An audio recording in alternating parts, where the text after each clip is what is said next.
Hell yeah. What's up, you guys? Hi. Welcome. It's happening. I don't know what else to say. Thank you, everybody, for I don't joining even us. know.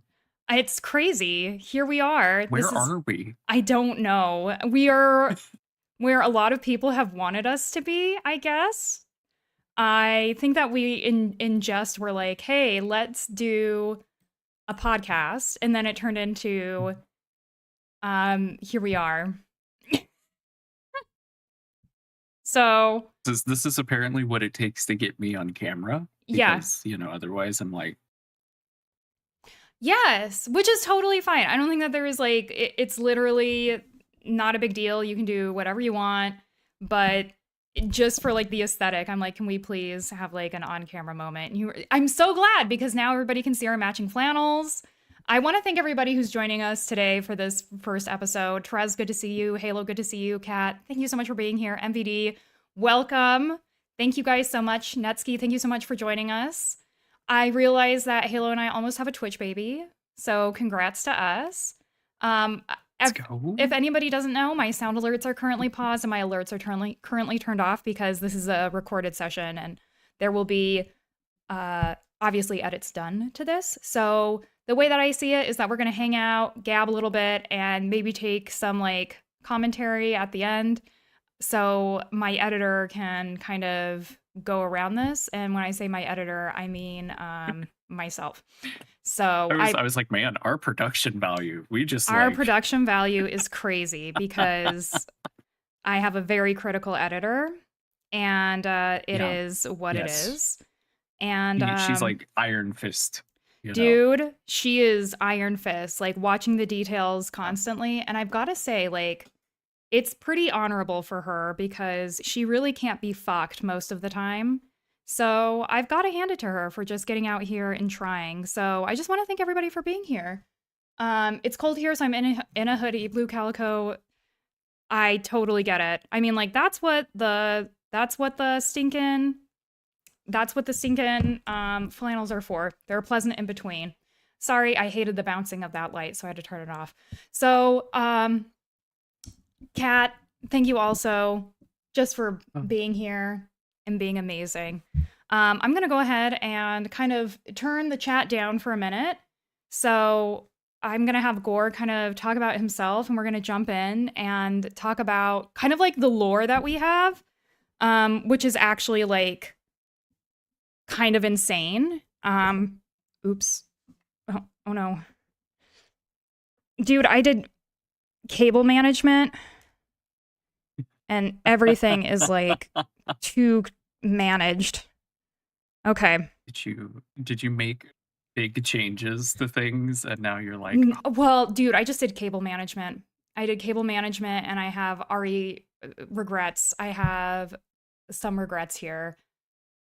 Mainly just because it's just too, I have so many vibes. I love cable management, but I went too hard. So I need to just like give myself a little slack on a few things. I'm making note that I need to get a little slack on. So anyway,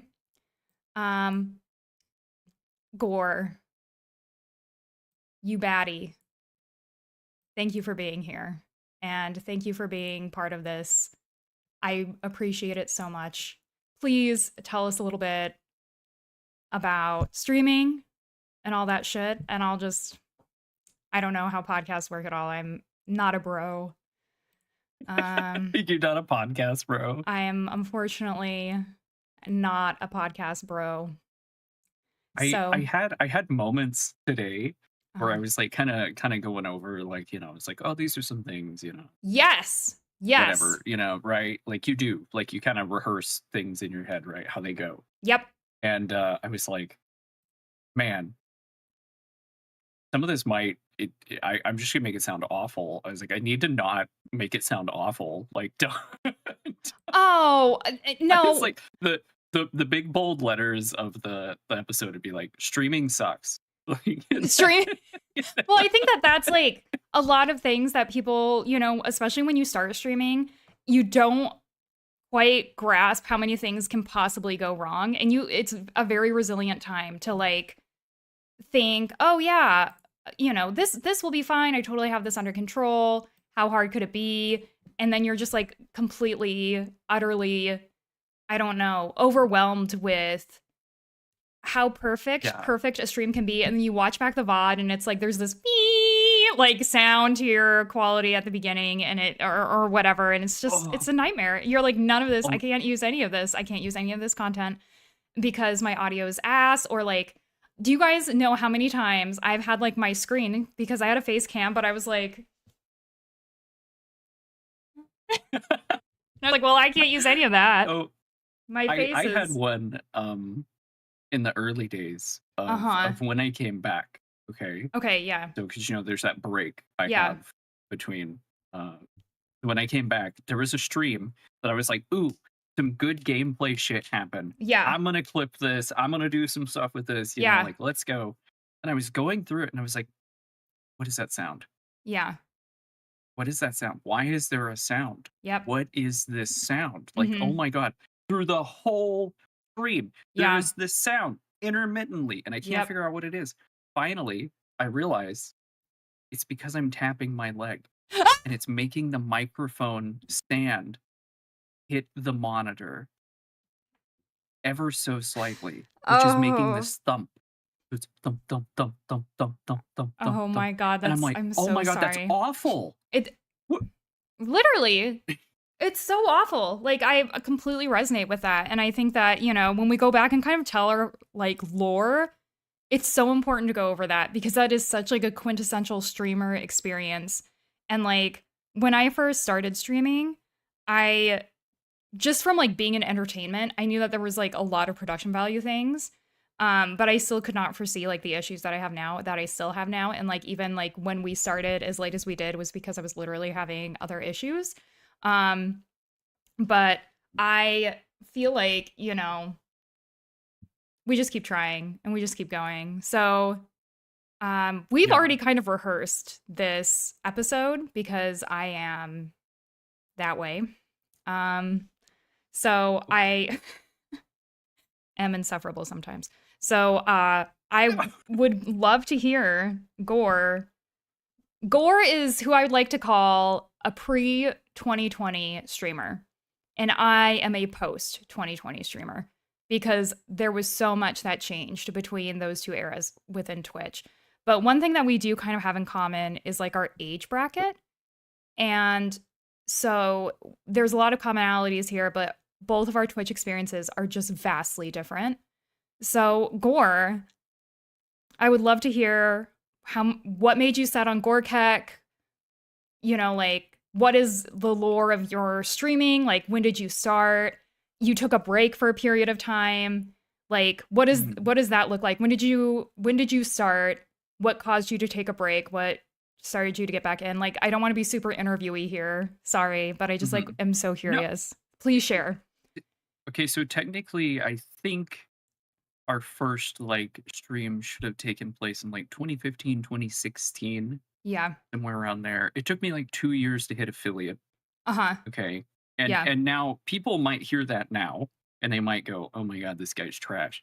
But back then, Mhm. affiliate was different. And they've been dragging down what you need to be affiliate Right. every year now. I Mhm. mean, I think you only need like 25 followers now. When I hit affiliate, you needed 200. You needed Yeah. 210 average viewers. Um Shit sucked. Well, and It I was think hard. yeah, I think also that there is Um this, you know, desire for Twitch to just push adverts at any possible moment. And by lowering this requirement, like I cannot imagine posting ads to 25 followers. I literally can't. That would be ghastly. Like the whole reason why watching, not having ads as like an affiliate or like a very small streamer is huge to get you going. yeah, It I is literally like, was watching a friend this morning. uh-huh, They had 0 viewers. I became the 1 viewer, right? I uh-huh. had them up, and I got an ad, and I was like, "Why are you running ads? Just don't Just don't do it. turn them off. Yeah. Just fucking just don't." Yeah. Like, I even with my little viewership, like, I make, like, $15 a month off of ads, Yeah. I'm like, turning off that monitor. It dude, you're keeps making blinking. nothing. Yeah. Yeah. It's Take it not off. worth Get it. rid of it. Yeah. It's not worth it. And I think that it's such a, I guess, like, I don't know. It's like a killer for your following, though. It's so bad. I don't think that there's ever anything that, you know, can kill a follower or like a raid or anything quite like that pre-roll when you've got, I don't know, 2 or 3 viewers.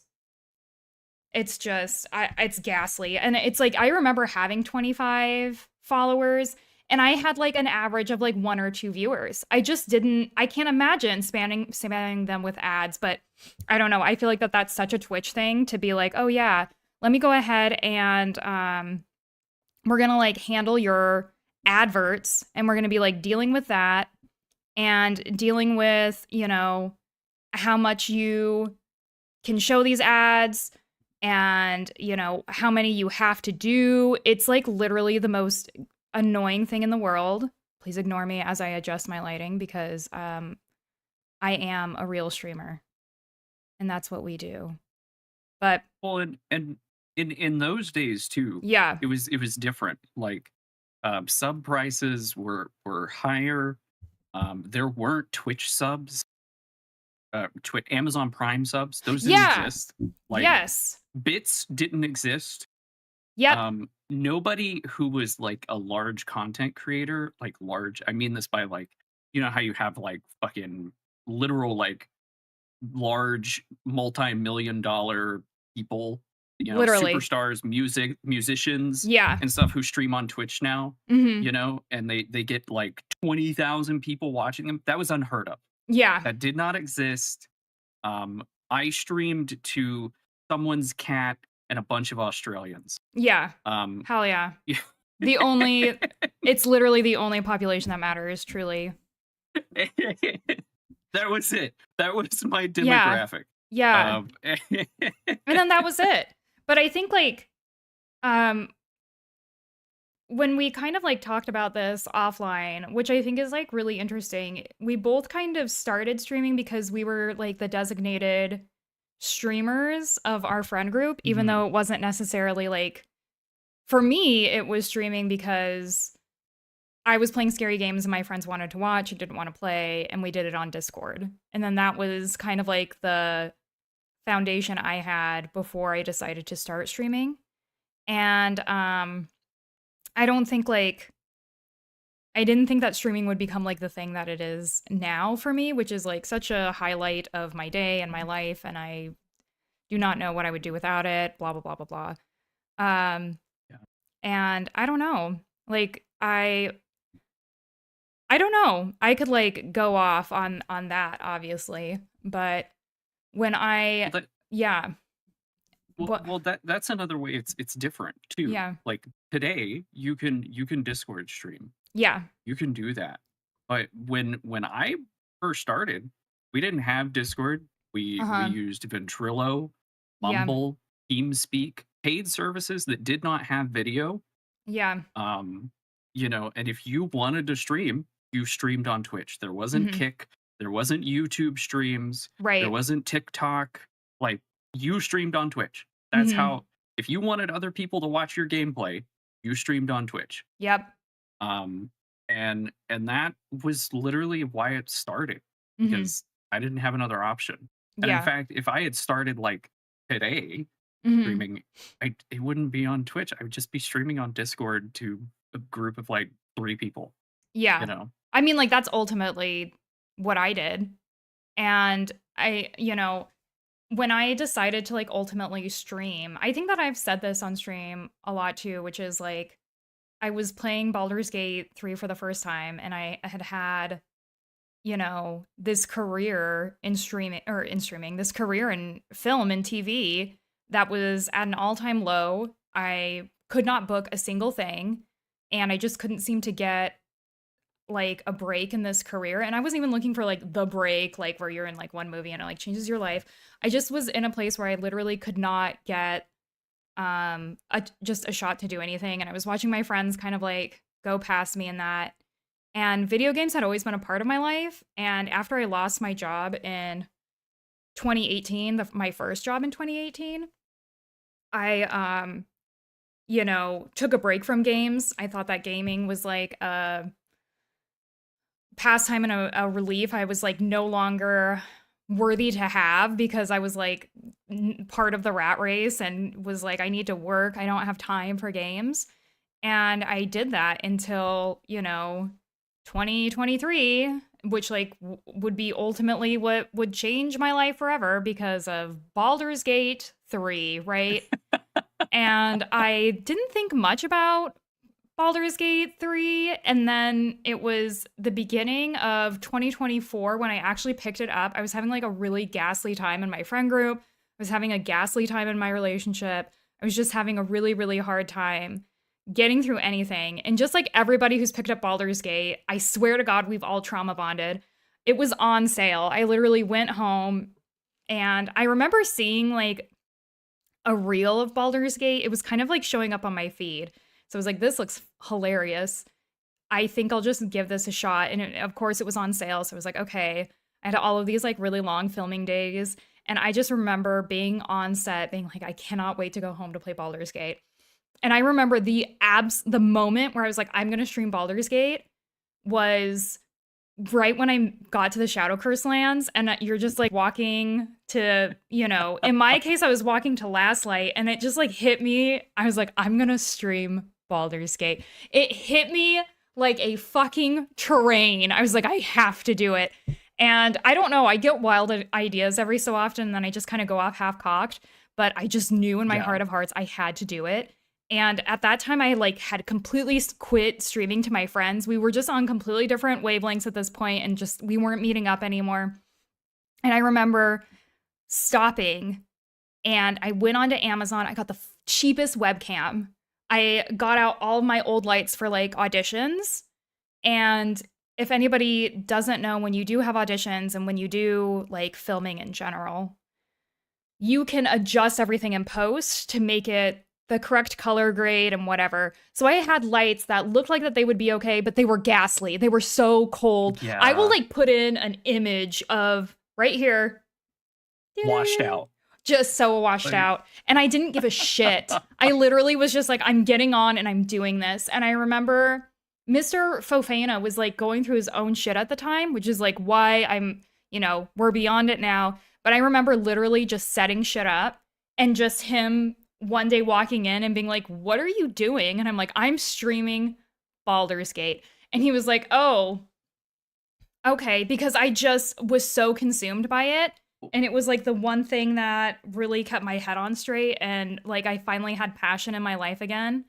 And I continued to play my first Baldur's Gate playthrough, I have saved on a hard drive because I was recording it. I knew for a fact I'd be a terrible streamer. I'd never done anything like that before.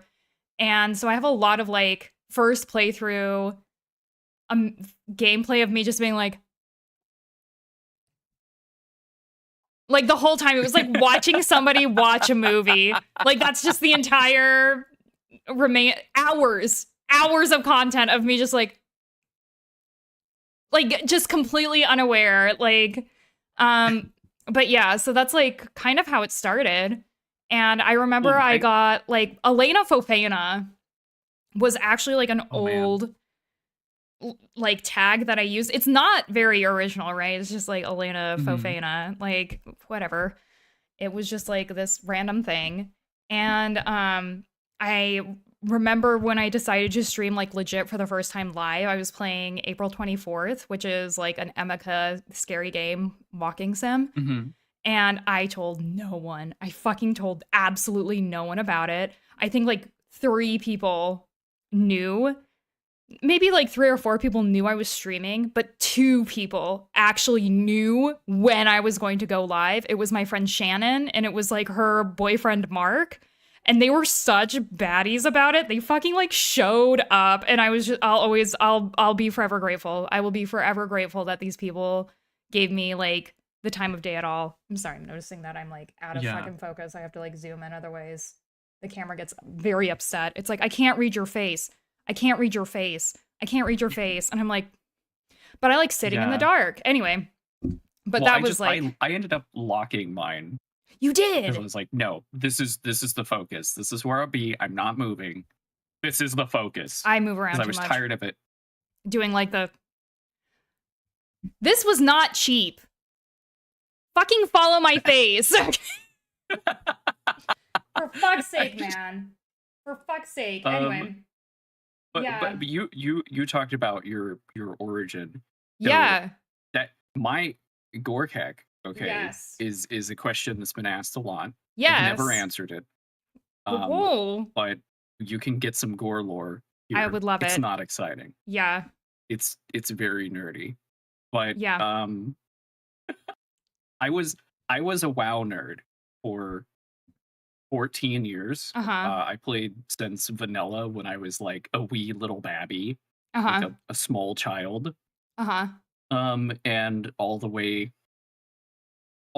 through many expansions, did like top tier raiding. I was in like some of the like top 500 guilds in the Stop. world for raiding. Like, Oh my god. like very competitive. Uh-huh. Like, I used to love that shit. And when we've talked about it before, where I say like I had like an MMO addiction. Yes. Okay, like I Yeah. can't touch MMOs.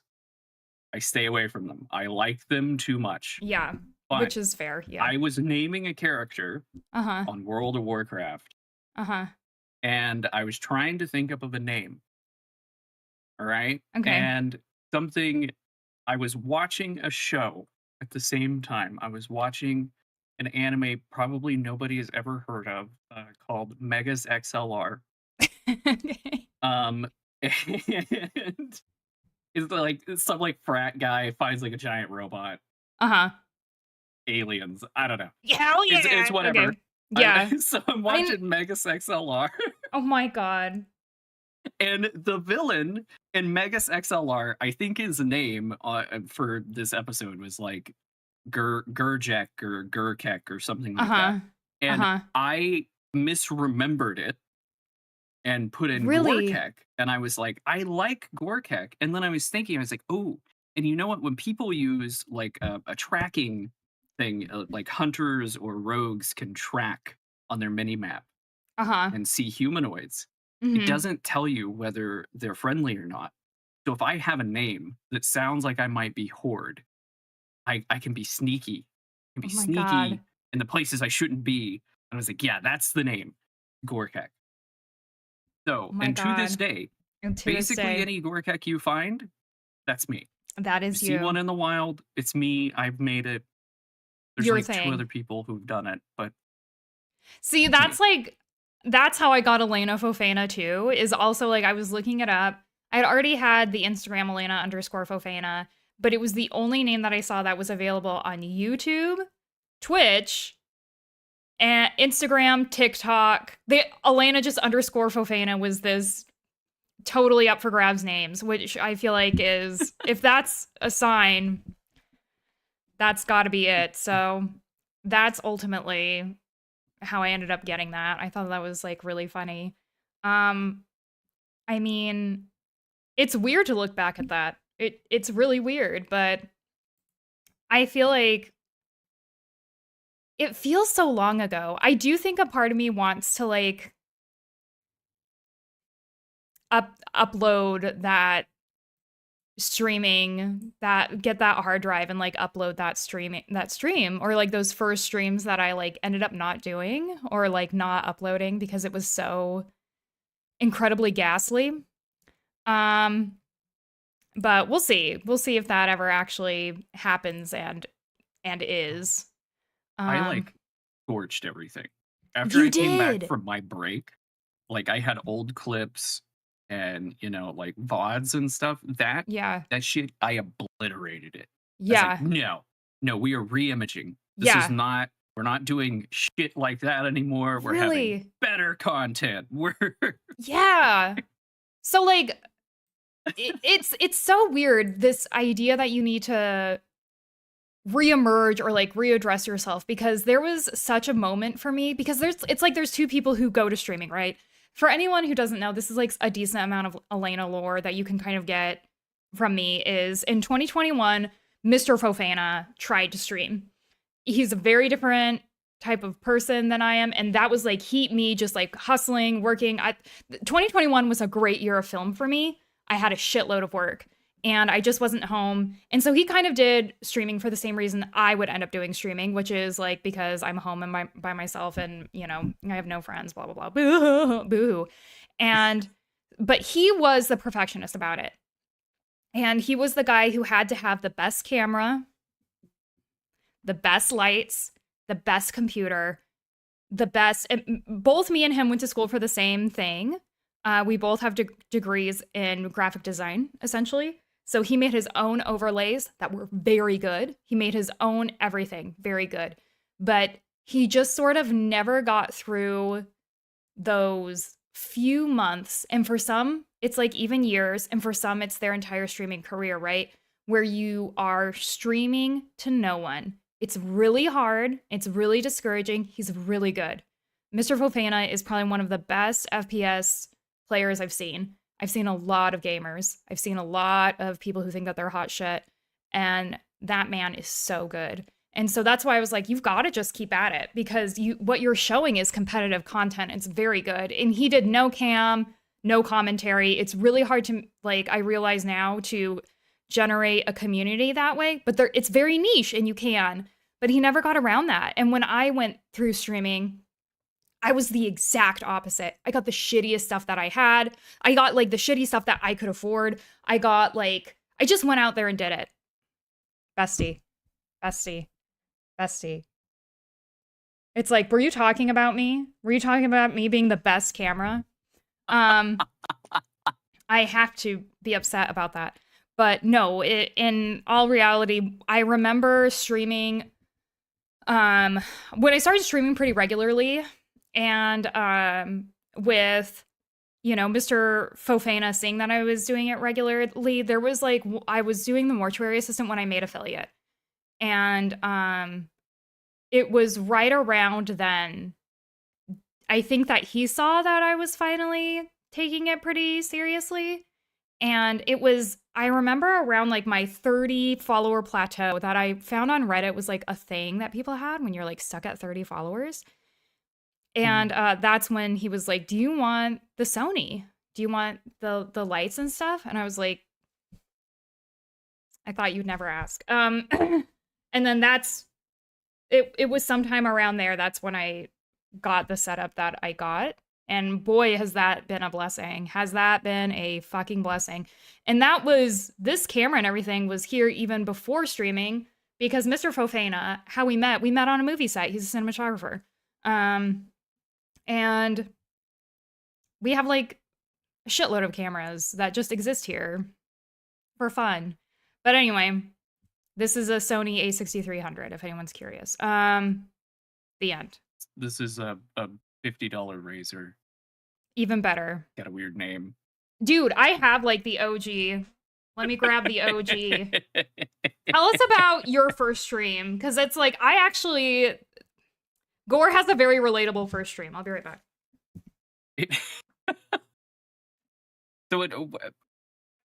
I used to, like, when I was in like high school, you know, like in middle school, I would walk home with my group of friends and they'd be like, hey, can we come to your place and watch you play like Dead Space?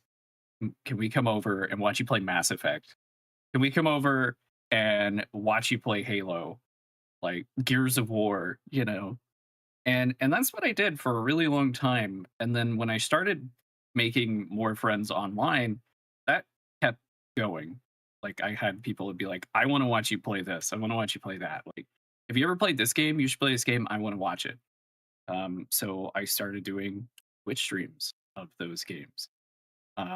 And because of that, at the time, this is a different time. You have to like remember.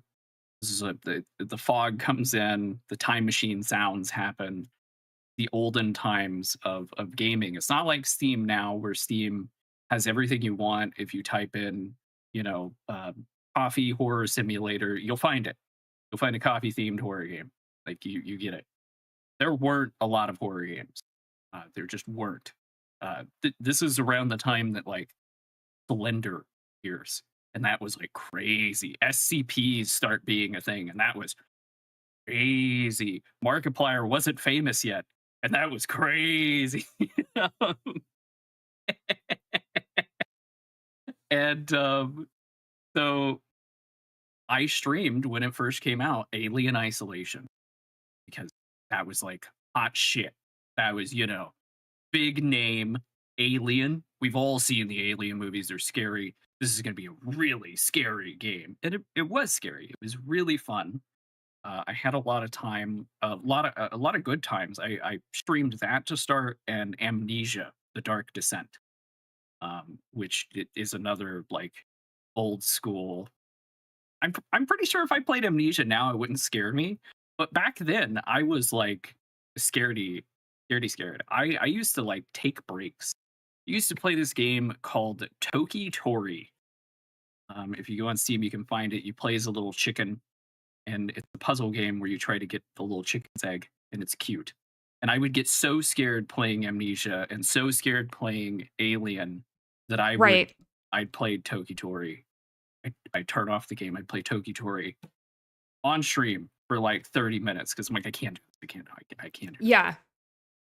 And which is strange because now when I play horror games, something will happen. I'm like, oh, hi, Yeah. how are you? Yeah. It's so funny how that happened. And it's weird too, because that's how I found you, is that you had been playing Alien Isolation for 16 hours, which I will never forget. I'm like, look at this man. Because I think that we had been playing Phasmophobia. I can't remember. But I remember like literally scrolling down thinking that we would watch something scary. And I was like, this man has been streaming for 16 hours. Like, we have to, let's give this guy like a second wind to see it through, because clearly there are some goals here, whether it was because it's like I would see 12-hour streams and people who would be doing like a 24-hour stream or subathon or whatever, like completely unaware of what that actually was. But as soon as I saw that, I was like, this person has a goal. They're here for it. So I think that's Yeah. like, Well, I don't know. and I remember you were actually because after stream, because that you rated me on my my anniversary, my Yeah. affiliate anniversary, Uh-huh. which is coming up in January. Yeah. Shameless plug. Hell yeah. But We'll be there for that. but you rated, and I was like really tired. It was like the last Yeah. part of Literally. Alien. Like I wanted to do all of Alien in one sitting. Yeah. And there's like 2 aliens on the screen. And I remember being like, I'm sorry if I'm not giving you like The vibes. This is totally enough. fine. Like right now, I'm like, I'm Yeah. really focused. I'm in it. Like, and you're like, oh Yeah. my God, this is so scary. And I'm like, they're nothing. They're fine. We Right. just run by them. Yeah. Like, Yes. but I had went to your stream after that, Yeah. and you were playing that game where you can't talk. Don't Like scream. don't scream or Yeah. something. You had the heart rate monitor. Yep. Okay. Mm. And I remember watching, I watched that VOD of yours, Oh and my I remember god. watching it the next day and being like, that's a real streamer. It right there. That's what you gotta do. Yeah. That's it. That's a real streamer. Yeah. Damn. Thank you, dude. It's so weird. It's so weird. Like, because I literally saw you playing for 16 hours and I was like, that's a real streamer. Holy shit. Like, I think, And I still think my longest stream was 15 hours. I don't think I've ever, in my back, I was like, I can't do it. Would you do another 16-hour stream if it like came oh to yeah, it? yeah. Well, when I do affiliate anniversary stream, it'll probably be at 24. Really? Where I'll go 24 hours. We'll do whatever. 24-hour streams are not bad. Okay, they're fine. I think the worst Yeah. part about doing a long stream, if you go for like the 16 hours or whatever, right? Like you have a time. I know you do. As a content Mhm. creator, I know you have a time where you're like, this is when my audience is here. Right. This is True. when everybody's here. And Yeah. you also have a time where this is where everybody goes fuck sleep. Yeah.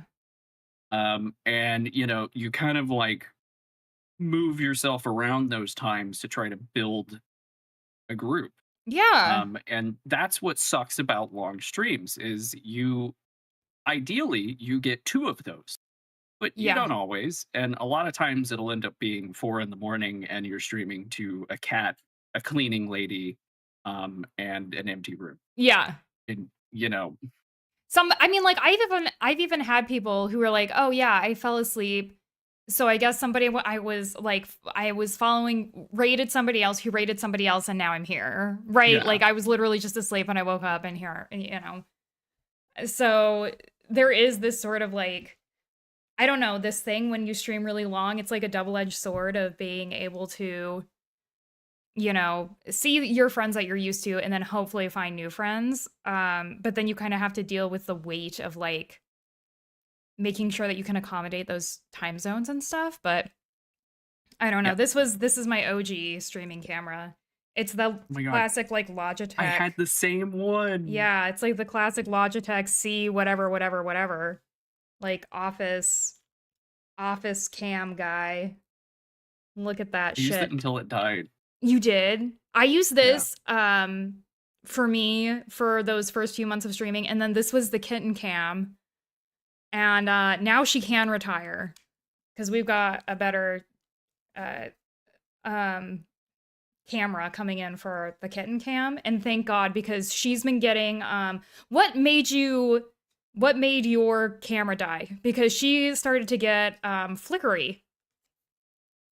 Like towards the end, I, if like the wiring oh, wasn't perfect, it was getting like wouldn't focus and it was getting like flickery and weird. it for me, it just stopped fucking turning on. It Oh, well that'll do it it. wouldn't. And it had been a problem for a while where during streams or whatever, it would just turn off in the middle of a stream, Yeah. and I wouldn't know. Nightmare. My webcam would be frozen on the stream, Mhm. so I'd be like I've had that for happen. like fucking 5 hours. Yeah. Um, I might Oh, this will blow it. I might for April Fools just put a picture there, like a like purposefully frozen picture where I'm like or like and it's just a photo of me, like it's not yeah, even it's just like, oh yeah, the camera is fucked, like I it, don't know. But it's yeah, it's funny to look back at that, but definitely like a treasure that I think I'll always keep. I can be such a fucking hoarder like that. Like I'm so sorry, but there are definitely pieces that I like the audition lights I use. I'm having such a hard time at the idea of giving those away, but it's like I have made peace that I just don't have a future in film anymore. Between all of the strikes and like the union stuff, I get that, but nepotism is at an all-time high. The reality is nobody's actually looking for me. They're just looking for somebody else's daughter, and it's hard to make peace with that, but it's hard to say goodbye to all of those like backdrops and shit, but I don't know. yeah. It is what it is, but I don't know. I really do have to thank like horror games though for bringing it back. Like how did you I'm curious. You decided to star Alien Isolation as like your comeback. Like why did you come back? Period. Question mark? Ooh, period, question mark, exclamation point. Exclamation point. Um, Yeah. all Yeah. of them. Yeah. All of them. Punctuation. Okay. So I actually came back to streaming for a lot of reasons. Like it was sort of like a mountain of things. One of the bigger things is that I was really struggling with my newfound depression, Of PTSD, course. Yeah. and the cherry on top, agoraphobia. I know Yeah. it's funny that Gore has agoraphobia, but here we are. Yeah. And it's still something I struggle with today. Like, I don't know. It's hard. It's I go heavy to shit. therapy, Yeah. you know? Yeah. Um, but I was working for a bank. I was doing work from home. Yeah. It was the weirdest job I'd ever had in my life. I Mhm. did fraud. This was my job. If you had a card with this bank, which I won't name them, but if you did, you would call if you thought there was fraud on your account, and you would talk to me, and I would kind of go over some stuff with you, ask you some Uh-huh. questions. If I think it's fraud, I send you to a fraud agent. If I Uh-huh. don't think it's fraud, I send you to customer care, Uh-huh. and that's it. That's my job. I should Yeah. not exist.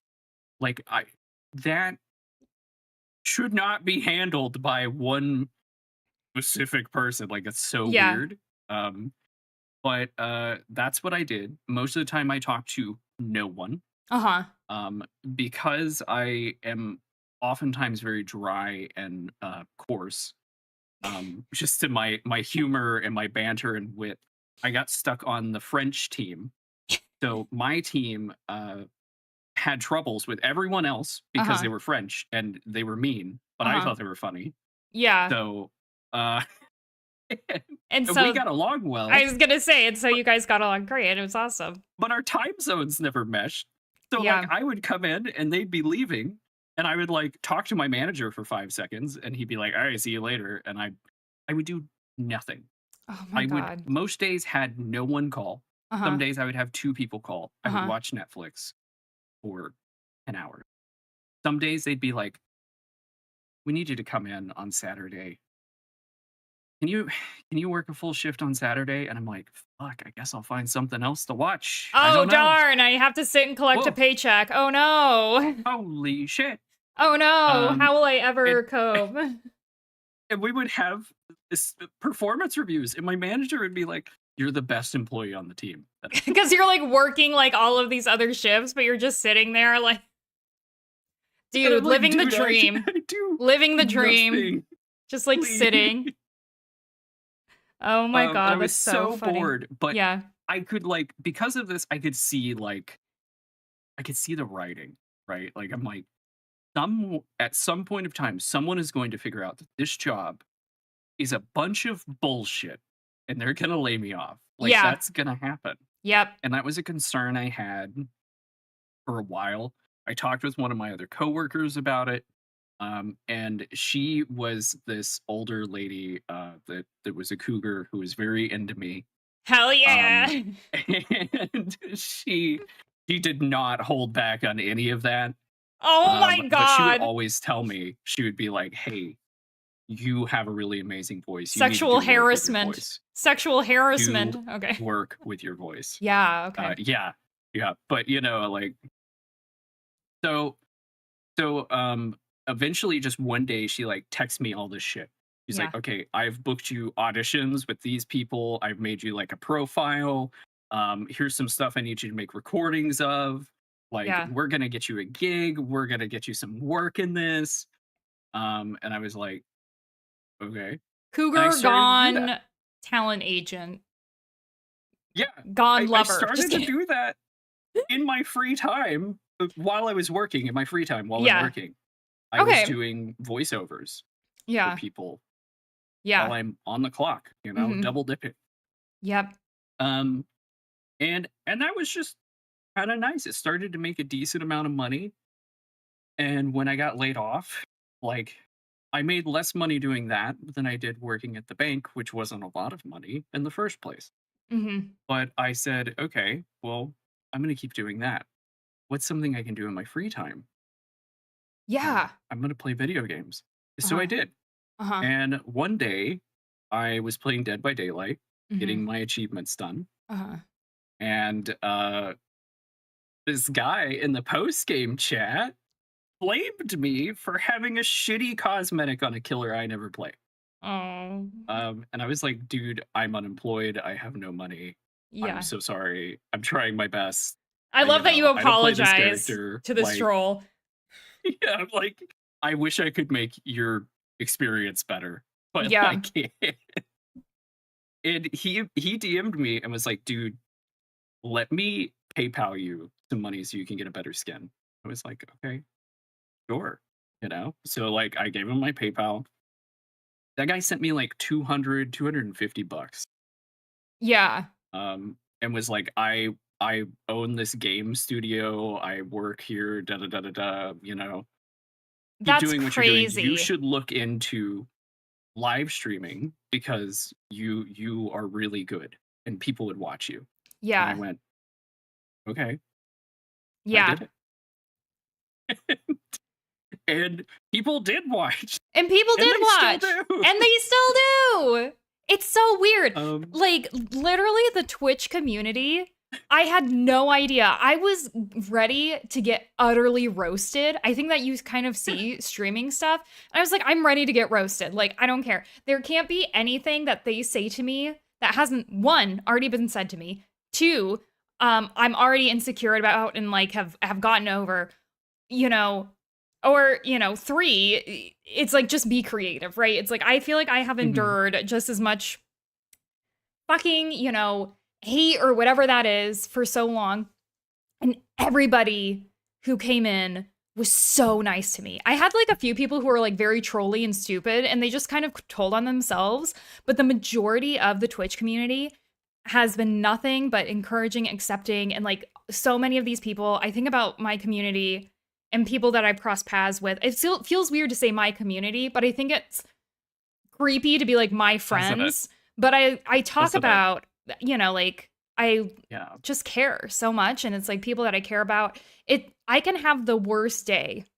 And I've had some bad days. Like literally one of the worst days I had in a long time was after my foster kitten Shadowheart passed away from this like virus that was really bad this last kitten season.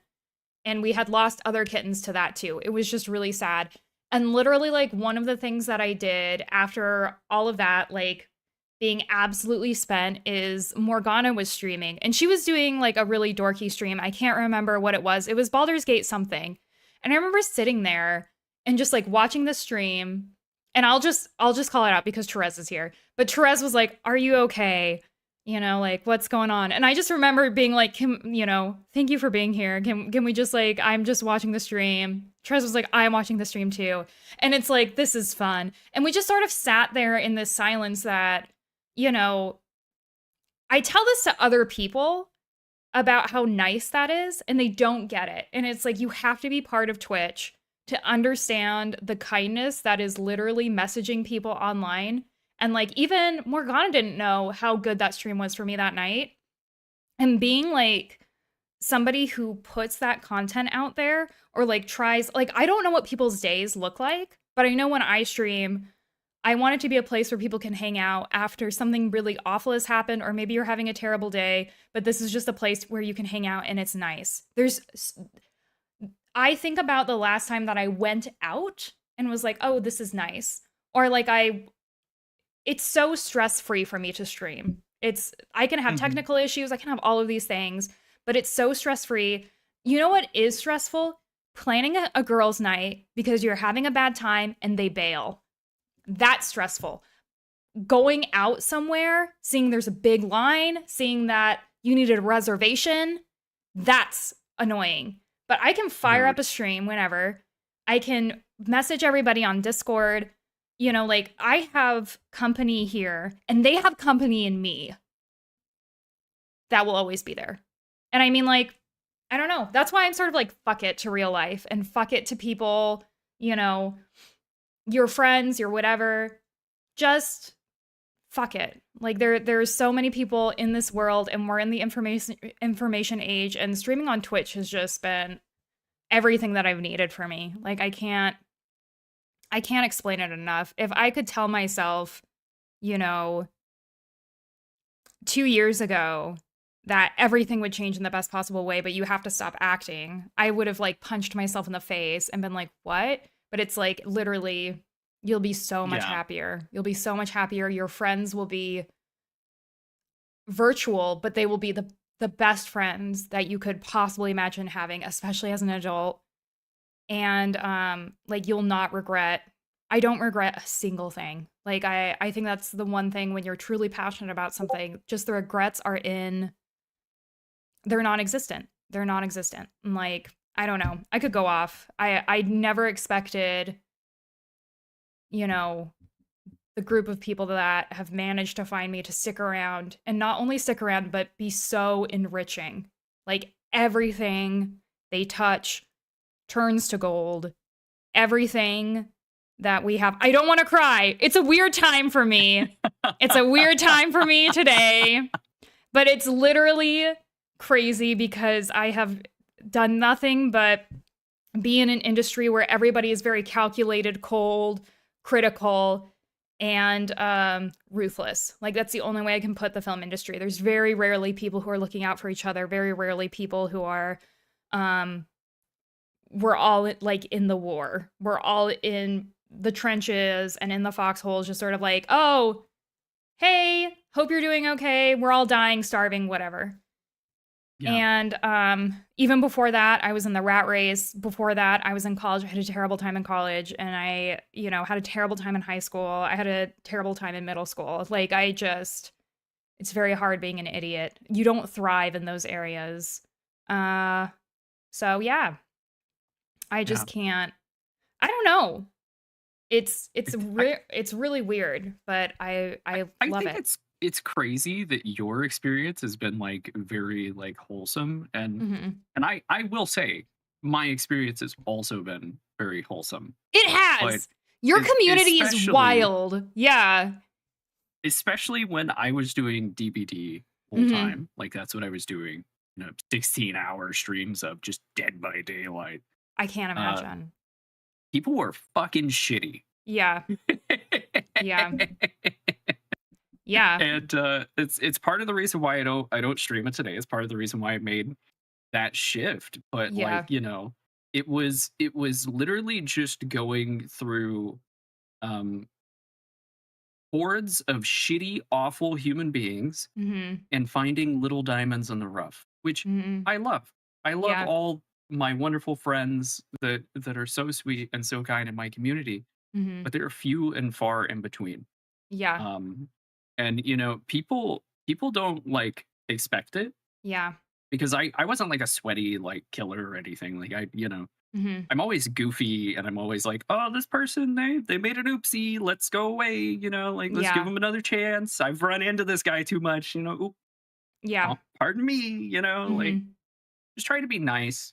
Yeah. And I'll tell people, I'll be like, man, on the weekly, when I was streaming Dead by Daylight, death threats in my DMs everywhere. I mean, they would find like my TikTok, they go message me on there, find Instagram. Dude, oh my God. Like, dude, fucking anything that they could find my profile on, death threats. I bet you that helped your agoraphobia immensely. Wow, I bet that was just great. It's so weird because I'm like, just get a hobby. I know. Like, go to therapy. Who has the time? Who has the time? Like, and it's a struggle for me, because if anybody doesn't know, like, I used to work in corrections. I used to be a corrections officer. I'm very used to dealing with spicy people. Yeah. And I am very used to being spicy myself. Right. And applying the least amount of force necessary to gain compliance. Okay, sorry. A lot of times I have to be like, whoa. This is real life. That wasn't me. That was Patricia. I'm sorry. Okay. Yeah. I did not mean. Yep. And especially when people come at me like that, like, it's hard not to have that, like, that instinct. And it's been so much nicer now that I've stopped doing Dead by Daylight. Like, it's a weird place for my community, because like growth is like stunted, and views are like down, and it's like I'm on my like finding myself Disney journey arc right now. Like, I don't know when that's gonna fix itself, but I think that you should always keep trying to grow and expand and work. And, like, I think I made so much of my personal brand and who I am as like cringy and dramatic, because I am authentically cringy and dramatic, and B, so many people are afraid to be those things. And I don't know why, because you can make a lot of really cool shit by just being dramatic and not uncaring in a mean way, but just, ignoring the fact that somebody might cringe at your shit. Like, you know, you're not going to be made for anybody no matter how, you know, you look at it. I just feel like a shift in, I don't know, anything and taking ownership and being more authentic it just always brings you, it brings you good shit. It will bring you the best. Yeah. And I mean, like, I felt the same way when I was kind of shifting away from horror, mainly because there was kind of like a dip in horror games.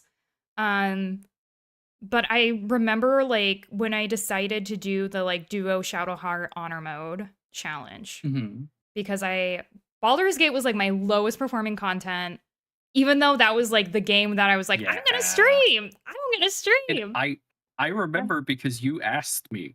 You Yeah. asked me. You were like, "Hey, what do you think about Baldur's Gate?" And like, I've again thought this was weird because I'm like, "You're the real streamer." Like, I don't know why you're asking me. Like, What do you think of Baldur's Gate? Yeah. but I was like, dude, I don't know. I streamed Baldur's Gate for like 2 weeks, and like one person watched it. I don't. It's stream poison. I Mhm. stay away from it. I love it, but it's stream poison. Yeah. I can't. I Yeah. can't drink it. You Yeah. know. Yeah. It's really weird because I even talked to Winter. So I was playing Baldur's Gate offline. I talk about this a lot. When I was playing with her, I was sort of like, "Hey, I have this idea. I you know, want to do a duo for my honor mode." And she is, you know, still this person who is you know, very good at Baldur's Gate, you know, strategic, everything. And she was the one who was like, "Oh, you should do it. You're totally good enough." And doing the challenge for the duo for the golden dice was just enough to get people to watch, and it was just enough to get me out of doing horror games. And I think like people underestimate just how losing is like for the plot. You know, I've always said, you know, like what's better than winning is a comeback, which is like winning is, you know, a comeback is just another form of winning, I realize. But there was something because it took me 5 tries to get the duo done, to get the golden dice. It was on my 5th try. And 1 year ago today, Mother rated me because I was doing a Shadowheart duo, and I will never forget just hopping on, and it was me and my like daily dozen, just like the regulars coming in. And I literally remember we were talking about Australia, and I was like, Australia seems cool. I would visit that place. And she was doing the Enver Gort Rat playthrough where she was being like a rat. It was a mod. And I had her tabbed. And I just didn't think anything of it. And I literally just remember when that was happening, I had decided to do the stealth archer. Like, there's so much lore on how she even ended up on my page that is like actually crazy. But the whole shit is I was like, okay, I can stealth arch. I'll stealth arch. I can do it. And which I will always say is like easy to understand, difficult to master. There's a lot of finesse to like being the stealth archer that is like entertaining and for people to watch. I watch a lot of people do the stealth archer. I think it's very cool. But there's like a lot of kind of like tricks you can do with it that I don't see people doing. And I'm like, you know, this could be more effective. Just kidding. I like backseat them. Just kidding. No, I don't. I don't. But I remember thinking, like, I was getting the boots of Stormy Clamor. Like, literally, I remember banging, like, I was going to the door at the, when you have to go to the back door to get the Susur flower to go into, like, the basement. That's literally when it happened. Like, I will never forget. Every time I play that area, I'm like, ah, mother. And then I go in and just, like, keep playing. But that was, like, a moment where I knew, like, as a fellow sweetie, I was like, oh fuck. This is like, this could not have been at a better time. And that's when I realized that Baldur's Gate 3 is a cult. Not really, but is a cult of people. And that's like, I it changed remember. my life. I remember that day because I'm a serial lurker. Yeah. If you're a content creator that I know, I am like I've got you tabbed. man. Yeah. I've got my monitors up, and anytime I'm like taking a break, I'm over here like clicking, I'm like making sure I'm interacting so you get your view. I'm like, I've got Yeah. 4 people streams up right now on this other monitor. That's really nice of you. Because Yeah. and they've got like 3 fucking people, and I'm like, I'll be number 4, man. I'm Yeah. here, Yep. here for you all day. Yep. And I remember looking over, and you had like 400 people, and I was like, yeah, she is a real streamer. Holy shit, No, I was in the huh, right place at the right time, bestie. damn.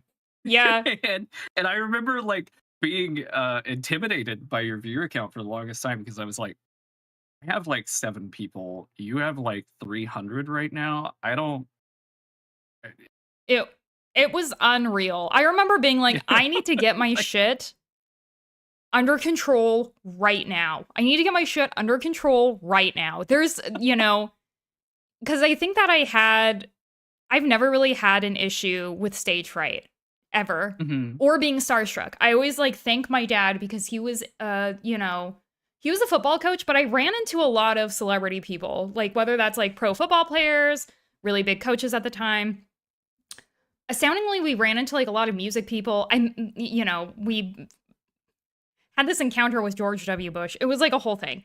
And but I was like starstruck when Mother came in to the stream, and all of these people talk about Serial Lurker. All of these people I immediately recognized. All of these people that like I was laughing at their jokes before they even knew I was reading those jokes. Like, it's so funny to look back on that a year ago and just think, oh my God, what can happen in a year? But yeah, that's when I immediately was like, I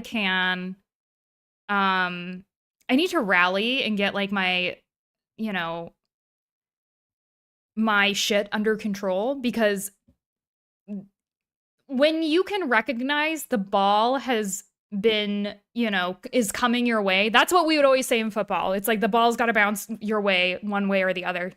And it's like I could recognize that the ball had finally come my way, and that I had like 2 options. Like I could, hesitate, or I could run with it. And that's when I was like, okay, I'm gonna run with it. I'm gonna run with it. And that's when I Yeah. ultimately like shifted everything from horror to Baldur's Gate. And it was like, oh my God, it was the best feeling ever. And then I had all of these Baldur's Gate pros that I could just be like, what do I do? And everyone's like, we know what you can do because we're all masters. And it was kind of like the best Yeah. feeling. Oof. Yeah. Yeah, it was. I can't tell you the amount of times I've like told someone like some weird bullshit, and Yep. they're like, "What the fuck? That's a thing?" And I'm like, "Yeah, I don't know, Toof told me, and it's worked." So, Yep. Yep. Like it's so funny. Like I just feel like it's so wild. It's so insane. But, that's the magic of the internet, and that's the magic of, showing up. It's really yeah, really interesting on, you know, being diligent with your energy, and like being like kind of navigating what you want to do. Like I'm such, obviously if you collaborate with anybody, it's like I'm still very much a small time streamer. I feel like I will always be a small time streamer. I don't, you know, but I'm going to have so much fun with it. Like regardless, I think that you live once and we're all going to die and no one's going to care. So like Billie Eilish, right? So why not? Just fuck it. If you want to do these things, just do it. And it is, we're in this age where you can do literally whatever you want. Like I was thinking about even just creating designs and putting it on merchandise, and then like having an e-commerce thing with something like 10 years ago would be so difficult to do. It would just be yeah, this mountain of tasks and money and payment and all this stuff that you would have to do, and now you just can. There's so many product like programs out there where you just can just like get out there and just do it. And like I don't know, I think that it's really hard for me to feel, I don't know, like burned out sometimes. Like I can just shift my yeah. focus to go do something else that I don't know. Like streaming has just always been, oh my God, saved me Do in you so many ever ways. find that you feel with your content, like, this is something I struggle with, where Uh-huh. it's like, we live in a content oasis right now, Mhm. and a lot of people don't realize that, but, like, if you're sitting here on some idle Tuesday and you're like, "I wanna watch someone play the Disney Tarzan game with no commentary," you can go to YouTube right now, and someone has a fucking video of it, Mhm. and you can watch that. And like Mhm. the saturation of content is insane. I It don't know is. if you struggle that with like Baldur's Gate of being like, what do I do next? Mhm. I think That that yeah. is unique, Yeah. I right? yeah, I think the only thing that makes anything unique is if you are, like, authentically doing shit for yourself, and the valuable content is shit that people can do in their own game that's fun and interesting. I think for me, um, like, when I am editing something or, like, when I'm trying to think of what is content that's worth my time to edit and upload or whatever, I get personal joy out of it. So even if it performs well or not, it's like that's the performance isn't what I'm looking for. It's the fun I had doing and distributing it. And do some of them get a decent amount of views? Sometimes. And sometimes that is what you need to do to, take the next step or do anything like that. Like literally some like that it leads me back to some of mother lore that I had. I posted like an Hmm. Instagram reel 1,000 years ago, and somebody in my DMs was telling me about like, oh, you should look at the stealth archer video. That was like mother's video, and that was like the beginning of the end. But it was like even my little reel that performed pretty well. That was literally just like me stealthing with like dual hand crossbows. And I was like, oh, this is so cheeky and fun. And I thought that that was really fun. But that ultimately led me to her. Ultimately led me to like that build and things like that. And I think what you can realize is that there's overlaps here that even in design, we can kind of recognize that inspiration and taking inspiration is, always going to be the foundation of creation. I'm not over here being like, there's no original ideas, but it's like, is my little reel that was like, oh, this is a really interesting idea, it will push them in a direction like what am I trying to get at? It's like all I'm getting at is create content that you like, create Yeah. content that's interesting, because it will lead to a chain of events that will get you found, allow you to find other shit. A lot of the time it isn't about like the views, the clicks, the likes, whatever. It's the communication that you have between content that links you to other content. I don't know if that makes sense at all. But I think that if you take Yeah. joy in editing content and getting it out there, it's like obviously if something performs well, you're like, wow, that's great. But if it doesn't, like the odds are it will lead you and adjust your algorithm to find other things that you might find inspiring. And then that will be the trigger to your next big idea, the trigger to, you know, creating this other bit of content. Does that mean that I'll go and make a stealth archer video that already exists? No, because there's something very different then, because I think that that's the thing too when you're also an editor, and like being original means that you have to create this brand new whole idea. If I sit down and edit my Impossible Duo, because that's one thing I did look up. I was like, did anyone duo the Impossible Challenge? And I couldn't find it. I'm sure they did, but they just didn't edit and put it up. So it's like I could Right. theoretically do that. And would it be original? No. There are people who have done the Impossible Challenge, they just didn't distribute it. And so it's like there's this line where, you can report your own experience, your own authentic experience, just sit down and do it. And that content is going to be what people cherish. It's when you start overthinking, trying to be something that you're not, trying to get something to perform. That's when you lose the spark that will get it seen and the spark that will ultimately get people to follow you, because I will have content that will perform like shit but will result in like 4 or 5 followers or people like Yeah. coming over to Twitch. So it's like, Well, is that well, a and better that's performance? that's a thing Yeah. about content creating in general is like you you don't know Yeah. you just don't know. Like right now, okay, like I had a friend who was like, "Hey, do you want to go get lunch Uh-huh. sometime this month?" And I was like, "Ooh, dude, I don't know. We're Mhm. like halfway through the month. I have made like 30% of what I need to make in a month to survive. Yeah. I don't know if I can manage taking a day off because I don't know if that day is going to be great and I'm going to make some money and I can like pay my bills this next month, or Mhm. if that day's just nothing, you know, like I Yeah. don't know if I'm gonna do a stream that's really great and a lot of people show up to and it like pops off, Mhm. or Yeah. if it's just cats. Or You if know, it's just like it cats. Yep. you Yeah. know, you never know Mhm. what you're going to pull out. Yeah. Like you can hope and you Mhm. can have an idea, but Mhm. like eh, sometimes it just doesn't work. And I Yeah. know we've both done things where we've been like, "Oh, this is so cool." And then it fizzles. Yeah. And you know, Yeah. it's like, it's deflating. It is. It is. But Yeah, and it's hard being paid once a month.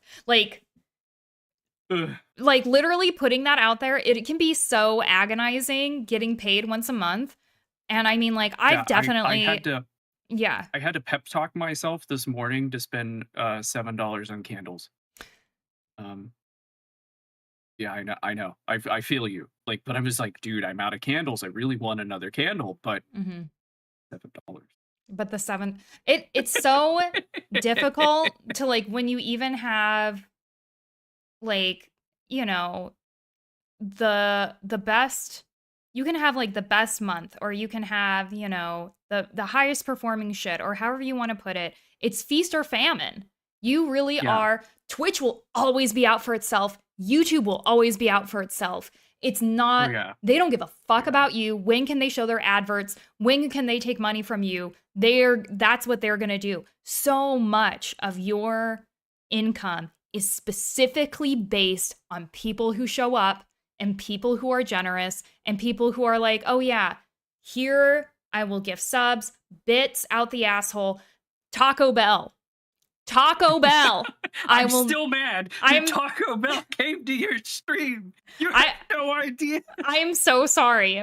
But literally Taco Bell being like, bestie, here is 50,000 That bits will I swear to forever. God, that was gonna be one of my 13 reasons, man. I When you had sent me that message and I looked over there and I was like, those fucking sons of bitches. I am so Those sorry. motherfuckers. They like 100% should have gone over to you. I'm so sorry. But literally, and you were like, I didn't know what to say. I didn't have a favorite order. I'm like, it should have been me. I know it should have been you. It should like I literally remember they're like, just tell us your favorite Taco Bell order. And I was like Googling the menu. I'm like, oh, fuck. I haven't been to Taco Bell in years. I have IBS. I avoid Taco Bell like it's the plague. I think the last time I had Taco Bell, you know, I was swearing to the wind, you know, having going on a spirit journey on the bathroom floor, you know, like Yeah. absolutely getting obliterated.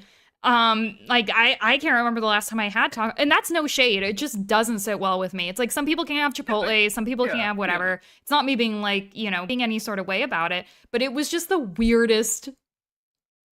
It was so Yeah. weird. But I mean, like so much of that month, you know, it's literally because they gave those bits, and it's literally because, you know, when you You have had Morgana Taco Bell the same month. Like, no, well, I had dude, between December, I had like a 4-month period of December, January, February, March that were like unhinged that I literally could like break down. It was literally Morgana Raid, um, YouTube partner, Twitch partner, Taco Bell front page. yeah, It's unheard of. It's unheard of. I have never. it's like a footnote, okay? But Mhm. you had got that Morgana raid, and you had told me you were like, Morgana raided me, and you know that's why you had all these people, and I was like, Yeah. wow, that's incredible, and I'm like, that's so good, you know? Yeah. Okay, didn't really think anything of it, right? Because I'm not a Baldur's Gate Girly. person, like Yeah. you know.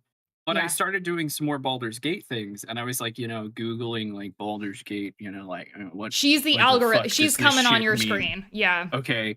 and I would be in like Reddit threads, and people would be like, "Well, on Morgana's stream," and like it took me the longest time of seeing people just be like, "Well, Morgana said." Have you seen Morgana's video on? Morgana has a guide on, and I'm like, Yeah. is that's you? That's the oh oh shit, cool. To this day, I cannot believe that she thought I was like even cool enough to like hang out with. I don't even know. I Yeah, was I was in another stream. I was in Damp Eyes stream, so she's like kind of a mhm. regular. And so I went into her stream and I was like, "Hey, what's up?" I literally had somebody that was like, "Oh my god, I was watching you and Morgana's playthrough," and I was like, "I cannot believe that fever dream happened." Oh my god, that's me. Damp Eyes is in chat. I still cannot believe that Morgana will message me, and I write out like, "I love you so much," and then I like immediately delete it. I'm like, "My boyfriend is jealous of our relationship," and then I like immediately delete it, and then I'm like, "What's up?"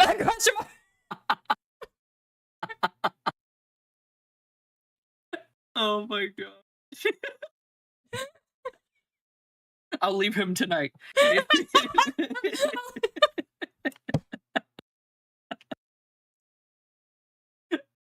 Oh my god. Block ban, delete me now. I had to change your name in my phone.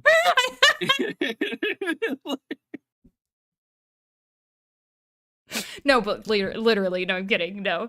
Oh I hope you like kittens. Not gonna.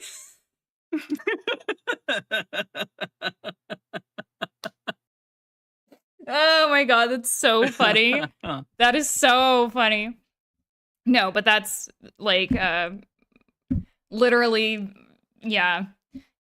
I will always be grateful, and I don't know how to express that because of her deliberate and constant "no you" responses. She's like, "No you, no you." I'm like, "I fucking love you. No you." But I think that it's always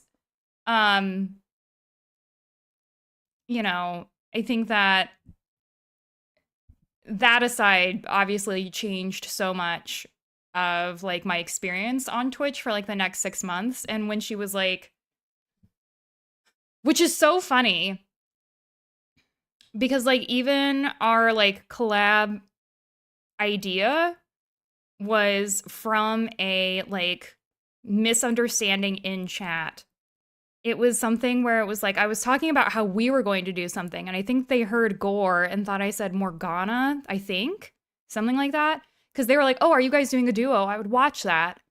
That would be awesome." And she just happened to be there and was like, "Oh yeah, sure." And then I was like immediately like sweating. She added me on Discord and I'm like sweaty palms, knees weak. I was like, do I message her? And I was just like, I see. Well, for me, that happened from the other perspective because you had told me about like the Morgana thing going on, and you were doing the collab with me too. Mhm. And I was like, dude, are you sure you want to do that with me? Like, are you? Hell yeah, I do. I get like 10 people. Okay, like that's what we get. Like, I'm like, dude, I think that like, you sure? That's how I felt about her with me. I was like, "Bestie, what do you want to do with me?" And like, I know, it's like, it's, I think it goes back to, again, to just kind of like being people and hanging out and like, maybe not be such like a, how would I put it? Like self-critical asshole. Like you might just be a cool person and people just want to hang out with cool people. And I remember like literally even just like sitting in the chat with her because she was like, okay, like the collab thing kind of like happened, and I remember messaging her and I was like, if you ever want to do a scuffed up silly collab, let me know. And she was like, oh yeah, always cool, never shitty, a baddie the entire time. And I even like remember when she was like, okay, well, let's meet up in Discord and like just come into the Discord and we'll get ready. And I remember just like sitting and I was like, okay, I'm in this thing. And she was like, great, I'll move you over when I'm ready.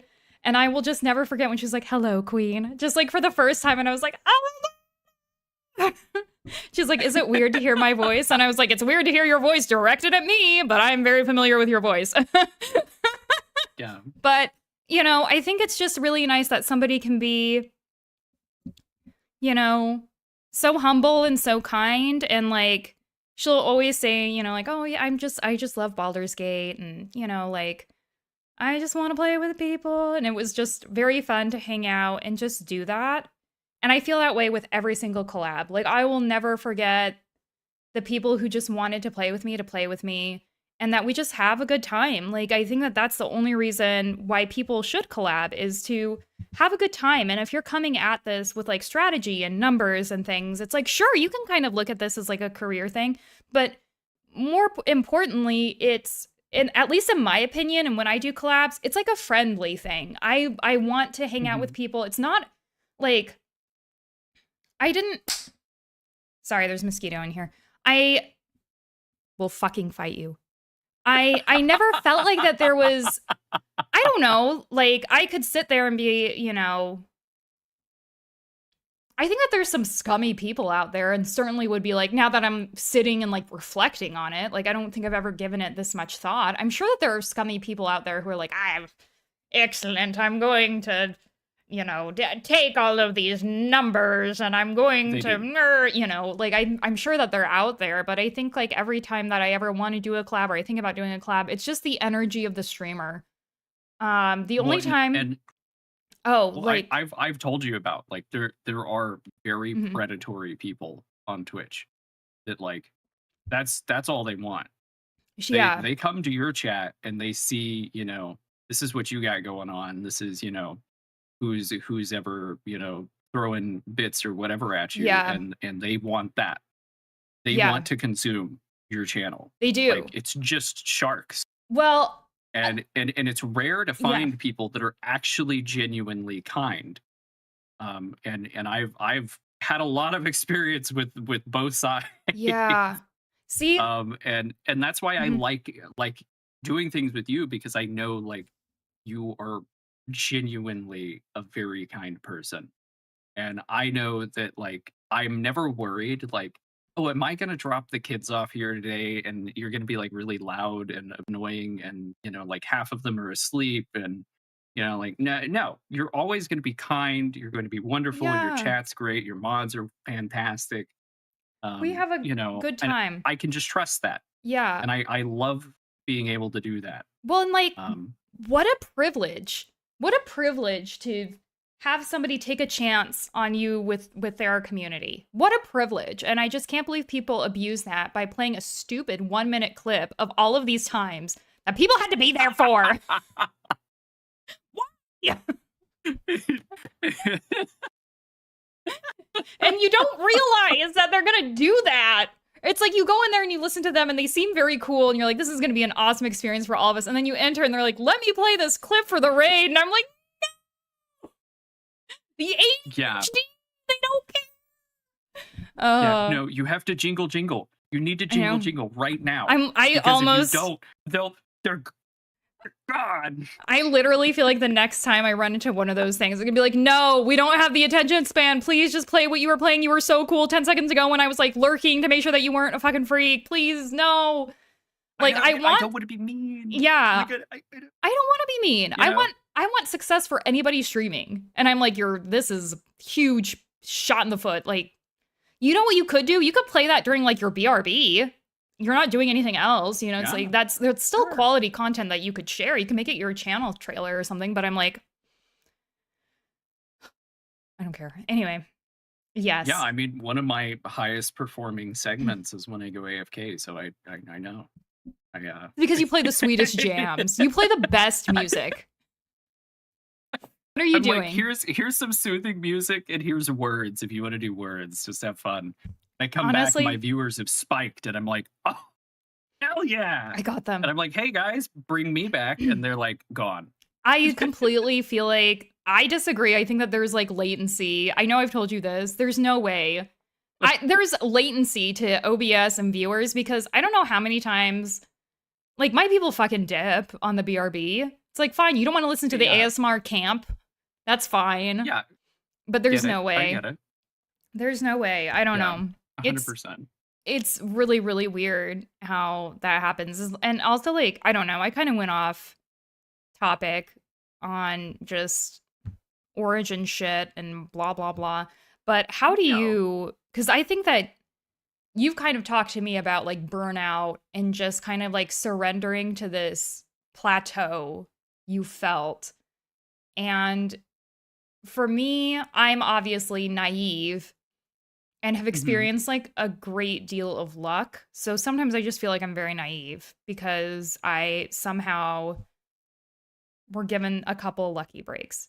And I've had a shitter of a time sometimes. Like I'm not this I had some karmic You dues. know, I had some karmic dues. I was waiting the ball had not bounced in my direction for like 20 years. So I'm like, give me a fucking break.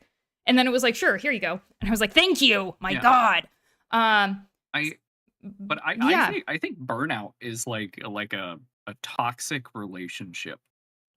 Okay. Okay. And I am very familiar with burnout. You know, when I Mhm. used to work for the state, I did 16-hour shifts, Oh my God. 20-hour shifts, Yeah. 24-hour shifts, 26-hour shifts. Yeah. Longest one I've ever done was 32. Well, I It's got the like 31 and mosquito. a half, but I call it 32. It's fine. Oh my Um, God. 6 days a week, Yeah. 7 days a week, Yeah. months without a day off. Yeah. Um, and I am so like burnout is something that exists. It's behind those squishmallows. You can't see it. It's there. Yeah. It just lurks in the corner. It is always there. Mhm. And it's such a mean thing because like I'm so used to that lurking that like now where I've scaled back, like I Mhm. used to do really, really long streams all the time, Mhm. right? Because like I have insomnia, I don't sleep. Mhm. What am I doing at 5 in the morning? I don't know. Maybe you guys want to watch something. So Mhm. here you go. Yeah. And I've stopped doing that. I've stopped streaming super late now. And I try to like segment my things to be like 6 to 8 hours and like slim it down. Mhm. And anytime that it starts like not going well, when viewers are down, when revenue's down, when everything's down, I go, why aren't I doing it more? Mhm. Am I not working hard enough? Am I not Mhm. doing the things enough that I need to be doing more? Mhm. And I have to be like, no, no. Yeah. Like, I Yeah. gotta really like try Mhm. not to come in here and just like hyper stream forever. Mhm. Yeah. And it's a struggle It because is. I'll do it. Yeah. Well, and I think to kind of like bring it back, I go back to, you know, like the partner push, right? You're really close to it. And I literally remember like cutting out everything. When it comes to goals, I am insufferable. I'm an insufferable goal getter. I will absolutely, it does not matter what it is. When my sight is set, that is it. Nothing else matters. Tunnel vision. I'm just in it. And I think the best advice I've ever gotten and something that my whole life is based on is literally just finish what you fucking start. Doesn't matter. Do it with your toes bleeding, piss running down your leg, and shit in your pants. Fucking finish it. And I was like, I'm gonna fucking make partner. And I'm not only gonna make partner, I'm gonna do it on my affiliate anniversary. Like, I'm gonna fucking do it.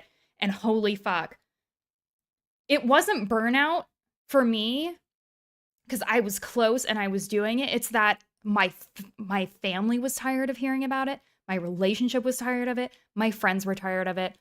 My other streaming friends, I was like, I'm gonna go my partner push. I will see you guys later. Like I'm there. And I lost a lot of like those friends because of Mhm. that, which is fine. And I would lose more for other reasons.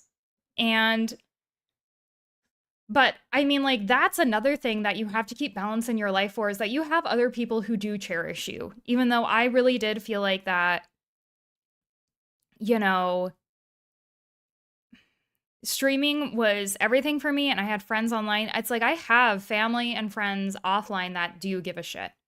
Even when I'm giving it my all and I'm doing it to the best of my ability, there will always be people who don't that also deserve your care and attention. And that's where I can get really wound up is that it's all or nothing. And when I got Partner and when it was done, I actually went on Reddit and there was something called the Partner Pit, which is after you get Partner, you just are depressed because you don't know what to do. You've like lost Hmm. all whatever.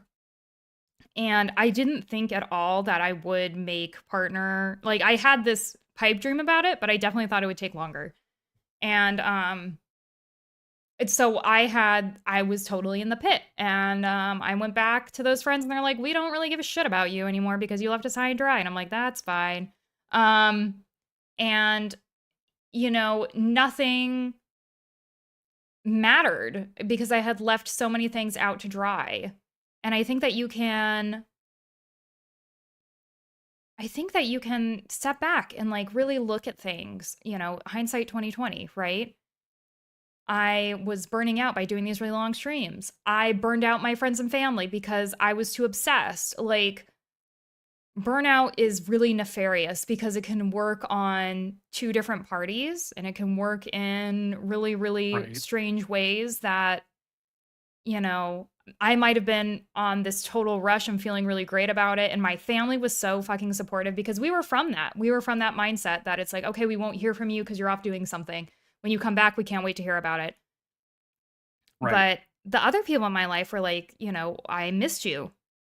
And I think burnout has affected a lot more relationships because, I'm over here like, why can't you be happy for me? And it's like, because I am happy for you. You did great, but you were like gone. You weren't a good Yeah. friend. And it turns into this like visceral, these reactions, these defensive reactions of like, well, fuck you. You don't know how hard I worked. And it's like, fuck you. I still missed you. And I still just wanted my friend at the end of the day. And it's like, you have to work through all of these things. But, I do feel burnout on a personal level, but it was with film. It was with film and acting and Uh, auditions. Streaming is a very different kind of burnout. it's like spinning your wheels Hmm. a lot, you Yeah. know.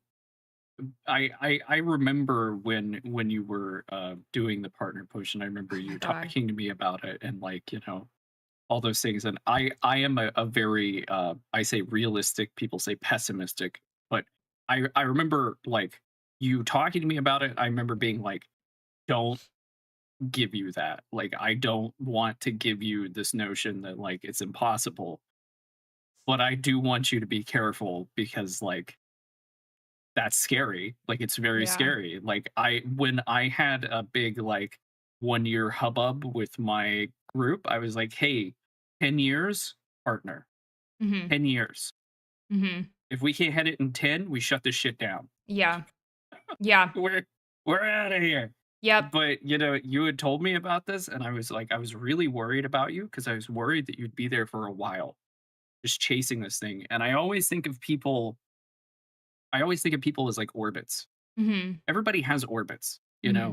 and sometimes when things orbit, they're really close, and Yeah. that's great.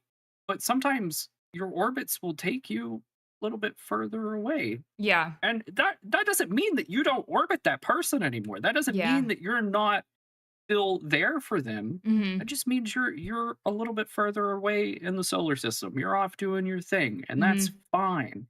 And I understood that like that's probably what was going to happen was you were going to, kind of coast on out there and Yeah. I'd see you. Hmm. And I said, "Well, I just need to keep a good eye on you because, Yeah. if it gets rough, I want to be over there. Well, and that And was, and when you make it, I want to be sure you hear me in the back clapping." yeah. But Because you absolutely were. And I think that that was like the difference of a lot of people who I like really found out who were like legit there for me and legit knew how I operated and legit, you know, understood me. Just were the ones who recognized that like I'll be right back. I just have to do this thing and when it's done I'll be back. And but I think that you're so right to have the lowest expectations that you can have while streaming. If you are lucky, it is so very cool and it is very awesome and it is very great. Um, but if you're not, you just have to be doing it because you like it.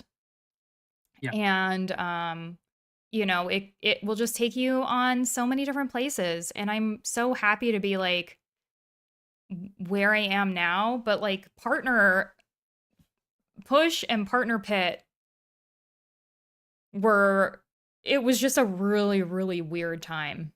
And now that I have like 2020 on it, am I glad that I did the partner push? Of course I am. I'm really glad to be here.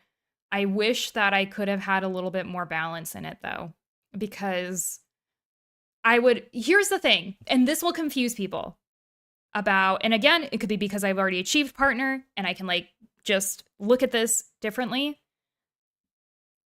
If I could go back, I would have seen it like this.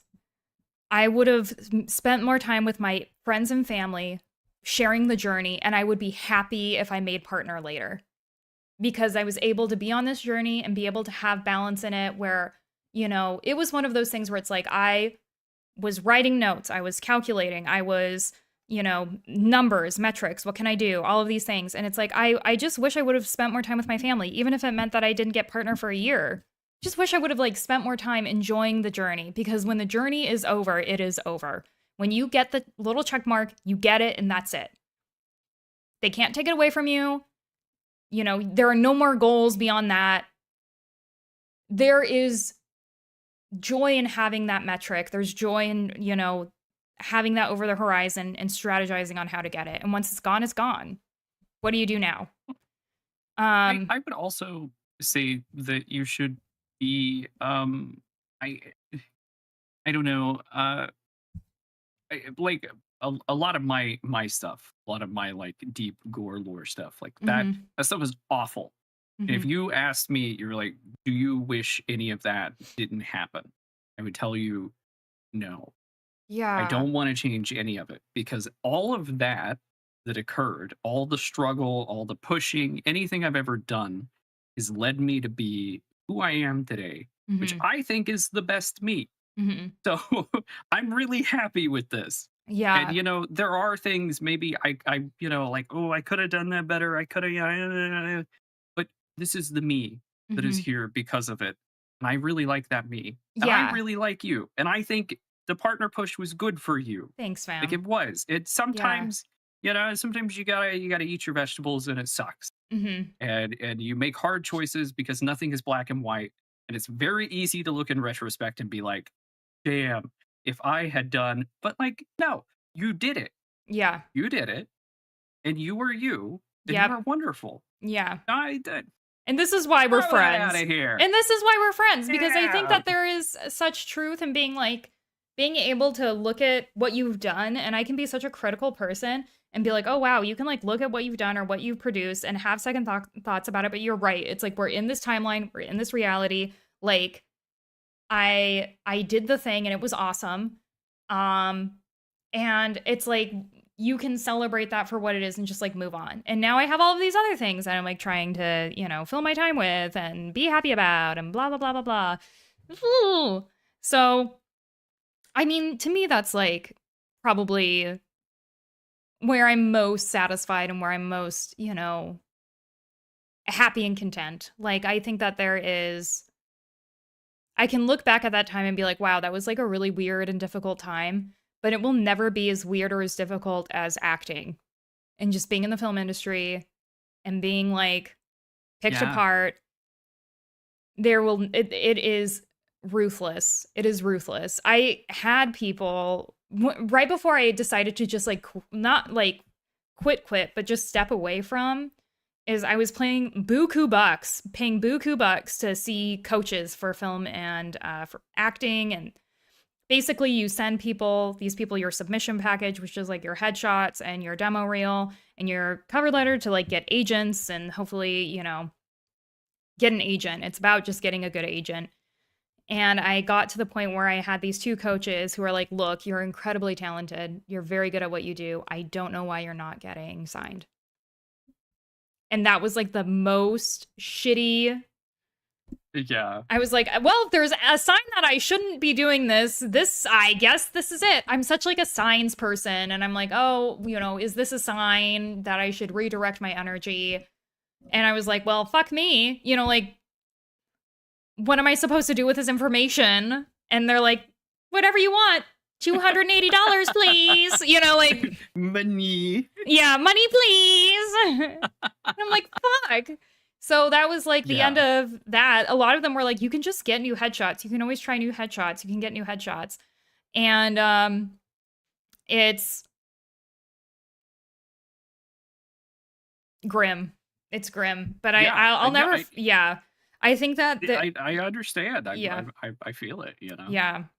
And it's, What do you do? What do you do? What can you do? And I feel like that the shit that I also have is, unlike film, when you are streaming, you're like the producer, director, tech support, grip, whatever, hair, makeup, you do everything. And to me, that's like so much easier than like doing auditions and hoping that you get booked so you can do this thing. It's like streaming, you can just do this thing whenever. Because you are the master. You are the master. But and that's something I enjoy about streaming a lot. Is like I struggle. A lot of my PTSD comes from being in a controlled environment for so long and having to do things a specific way in controlled environments or I die. And then going out in public and not being able to do those things is hard because my brain is like, you're going to die. Don't stop what you're doing. So it's very nice to have Twitch where I can kind of do my own thing and I'm in control of what I do.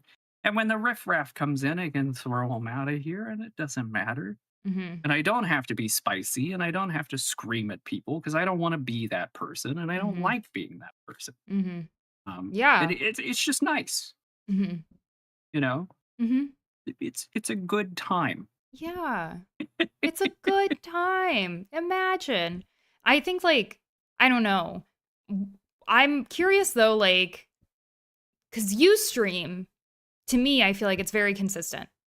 And like, for me, I've been doing my best to do like my streaming, schedule and making sure that I have like my thumbnails figured out. And like, I might not be able to edit a lot of my content to be able to be like that sort of like passive income or like that passive, thing to be able to keep you, I don't know, keep you afloat, however. And oh my gosh, Reldez just rated us. Welcome, Reldez. We're doing a podcast episode. Let me give you a shout out. Thank you for joining us tonight. But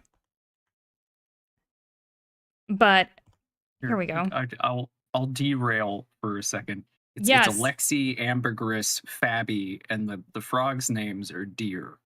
They're both named D-E-A-R. Deer. Yeah, that's their name. Just combined together. I love that. Oh my God. They're here for emotional support if something happens. Which is great. I have a Christmas tree and 6 keyboards. They're above the tree in their rightful place. Above the tree. And then I have another one here, and then we all know.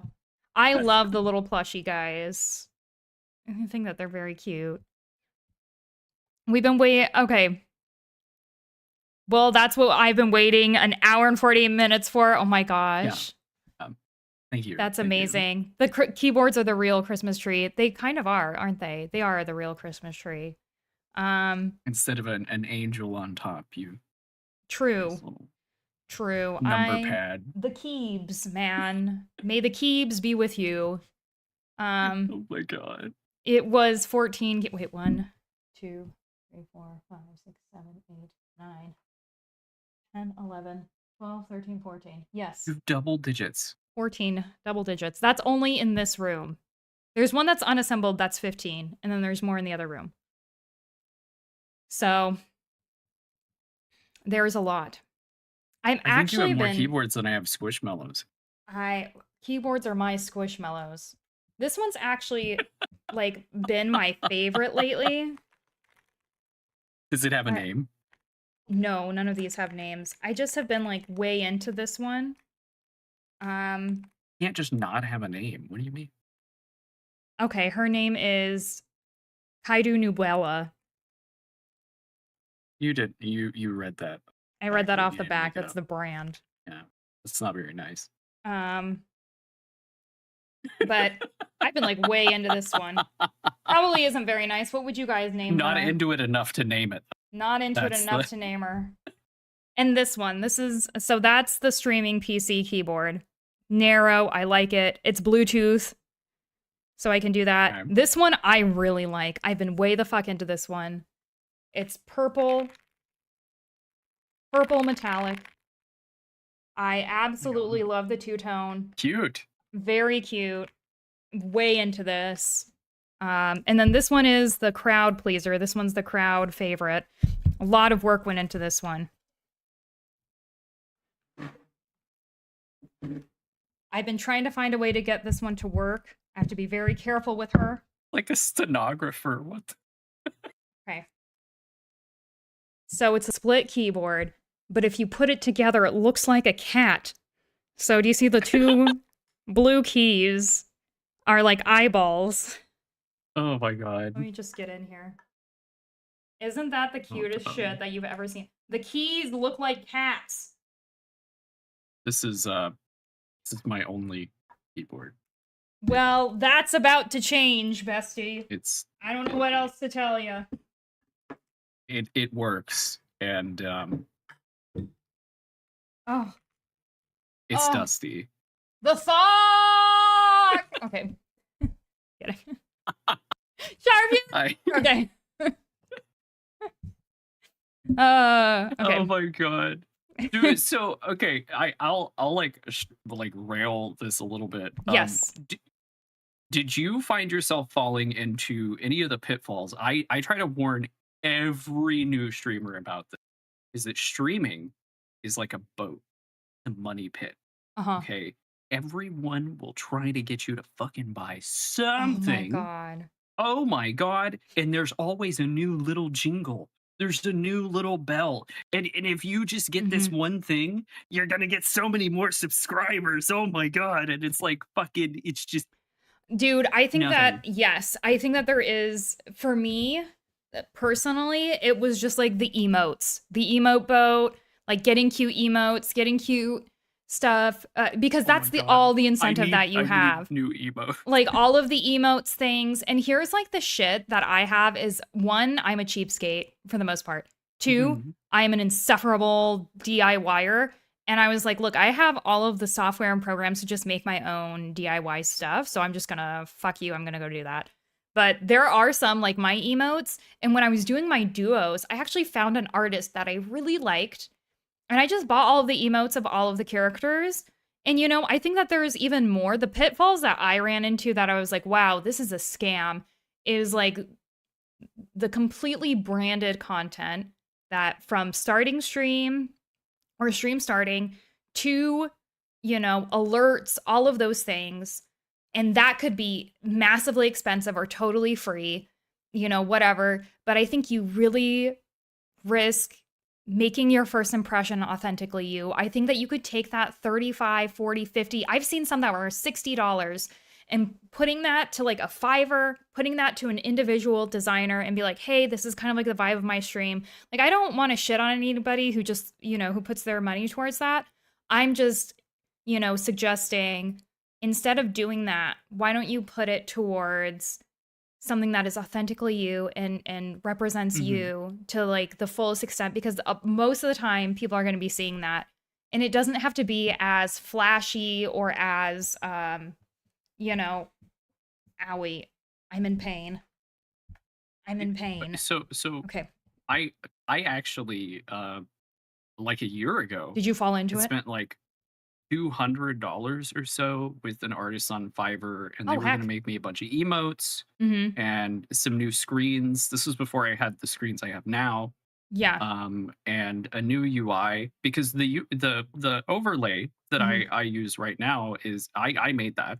Mhm. And you're like, if you want to know, if you're like, why is it blue and yellow? Mhm. Those are just the colors that I went. They're not even my favorite colors. I don't even think they look great, but that's what they are. Like I Oh, dang. you know, and I so I gave this person all this money and they gave me all these things and I looked at all of it and I went, I hate all of this. And they Oh said, my okay, well, god. we'll do a revision. And we went through about 12 revisions before I went, I just want my money back. I'm gonna do this. Yeah. I don't like it. I don't know what we're doing, but every iteration has gotten so much further away from anything that I want. Mhm. Uh, Yeah. get me out of here. Like, Mhm. It's really hard. um, And you know that they're spending time on it. And you know that I think that they are trying, like being a graphic designer. I've definitely done like contract jobs and I've definitely, I've certainly walked that road of like, yeah, um, I've walked that road of feeling like, oh, this has been beaten to the ground. This has been, we've tried to create this over and over. We've had this back and forth, and it's just not going where we want it to go. Like, I can be really sympathetic of that journey, but that's why I'm the same way. I'm so nervous to collaborate with designers because I know firsthand how disappointing it can be and how expensive it can be. Especially if it's just, we're just not on the same page. We're just not on the same page, and it just sort of is what it is, and shit, yeah. you know? It, Shit. well, it also doesn't help that I'm like the worst client known to man. Like, I will approach you and be like, I need emotes. And be Mhm. like, okay, what do you want emotes up? And I'm like, I need emotes. Mhm. Yeah. It's Like, a two-way street. where do and I'm like, dude, I really don't know. Like, Mhm. do you know? Like, what do people?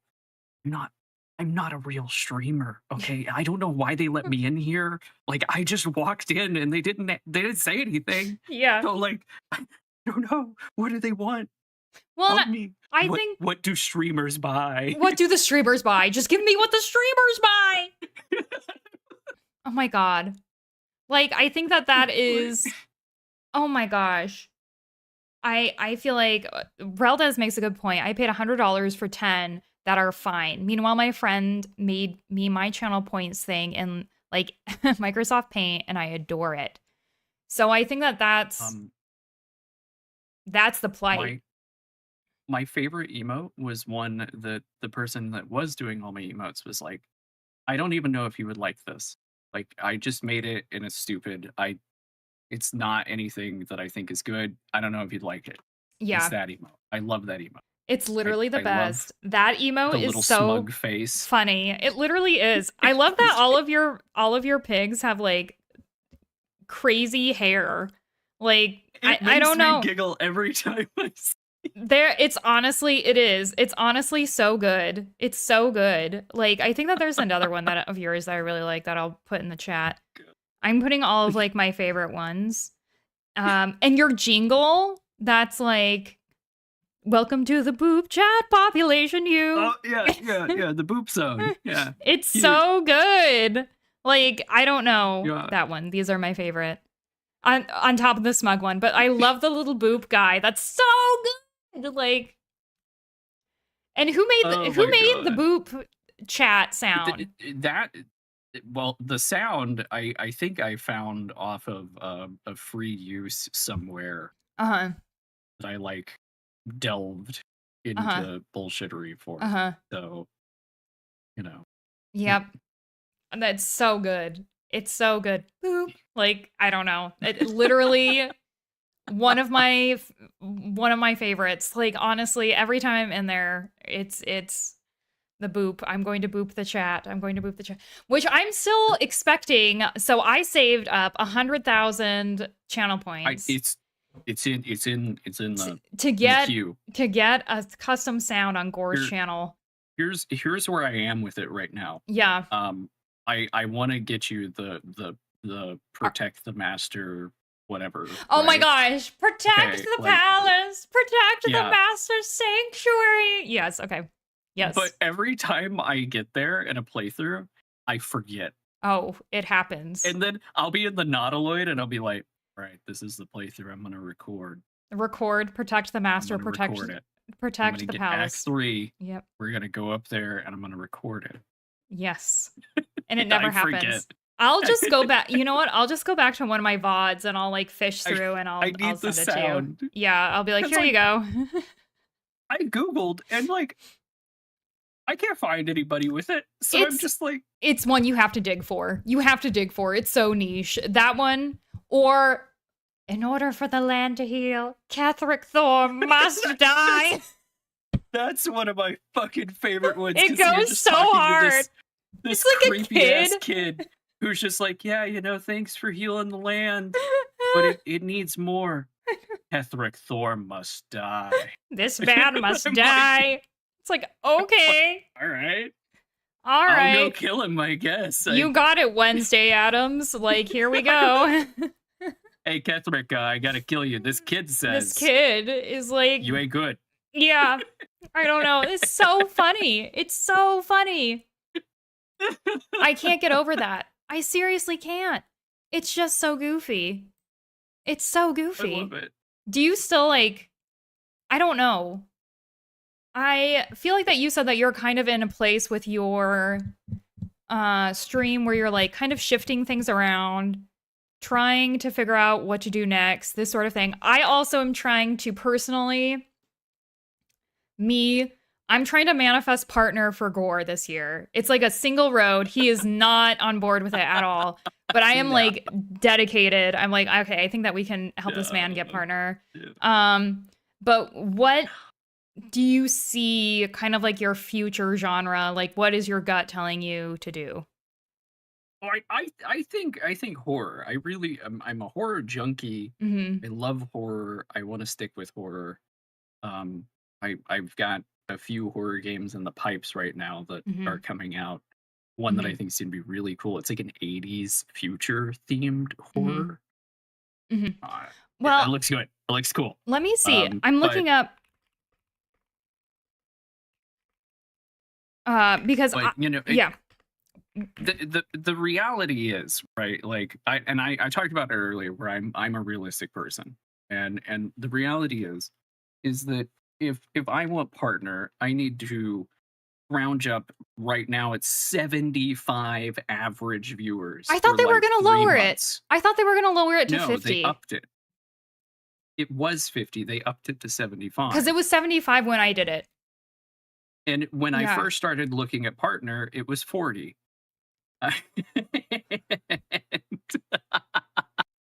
So I need to scrounge up 75 average viewers for like 3 to 4 months. That And then apply to 75. partner Yeah, and get accepted, because you can still get denied.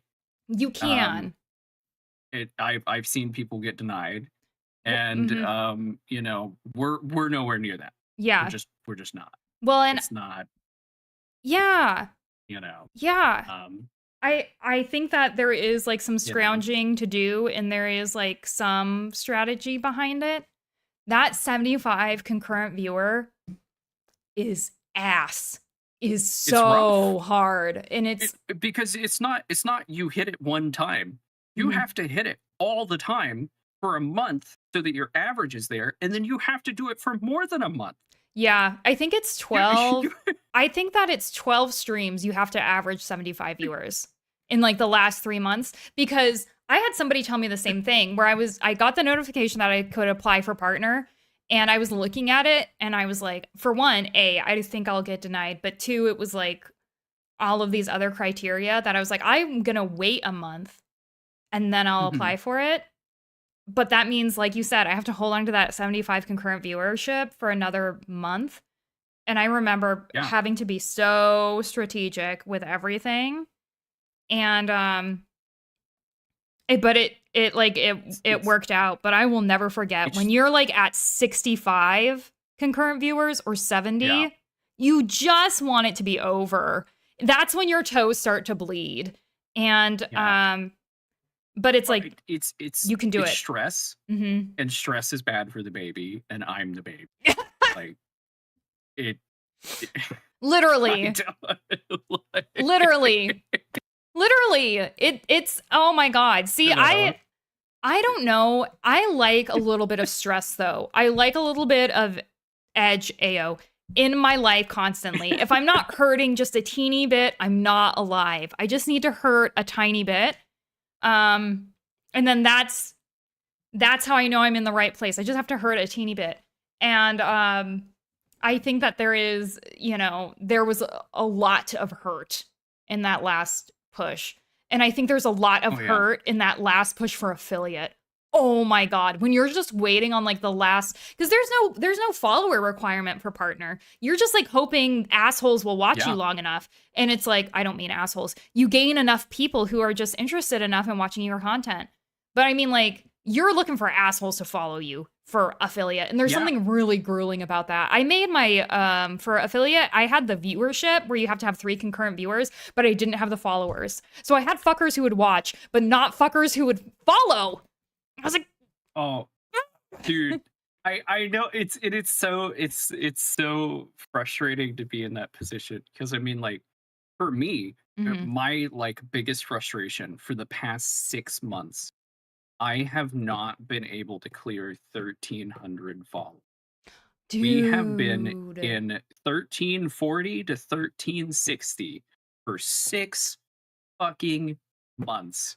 And I swear to God, my therapist is going to witness me having a mental breakdown the day that we get to 1,400, You're just because crashing out. I like every day I like get onto Twitch and I look at it and I'm like, lost 2. Oh my god. Yeah, like, what do you want me to do? Like, I That don't, and I just like, yeah. I mean, for what it's worth, I had a bit of a plateau at 1300 also.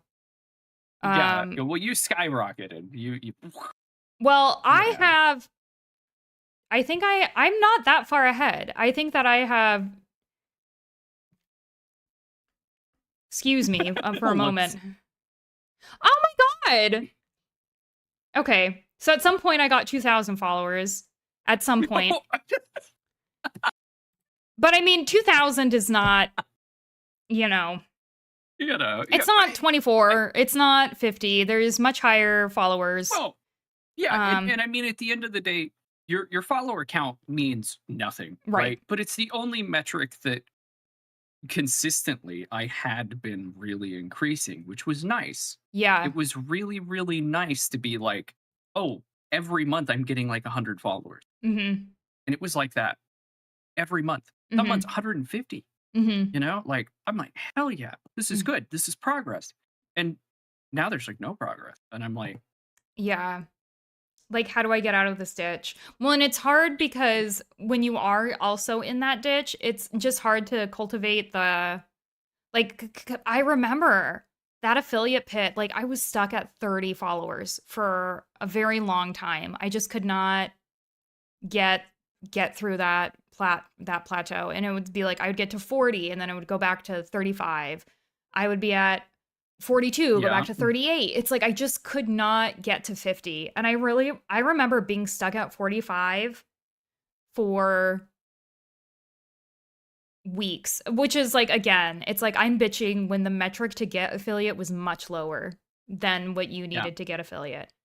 It was Well, 50 it followers and 3 viewers, 3 concurrent viewers. So that's pretty attainable. would have killed for 3. Yeah. Yeah, it's very attainable. It was for me, it was very attainable to get the 3 viewers. And I actually had probably at that point a couple of like pretty loyal baddies.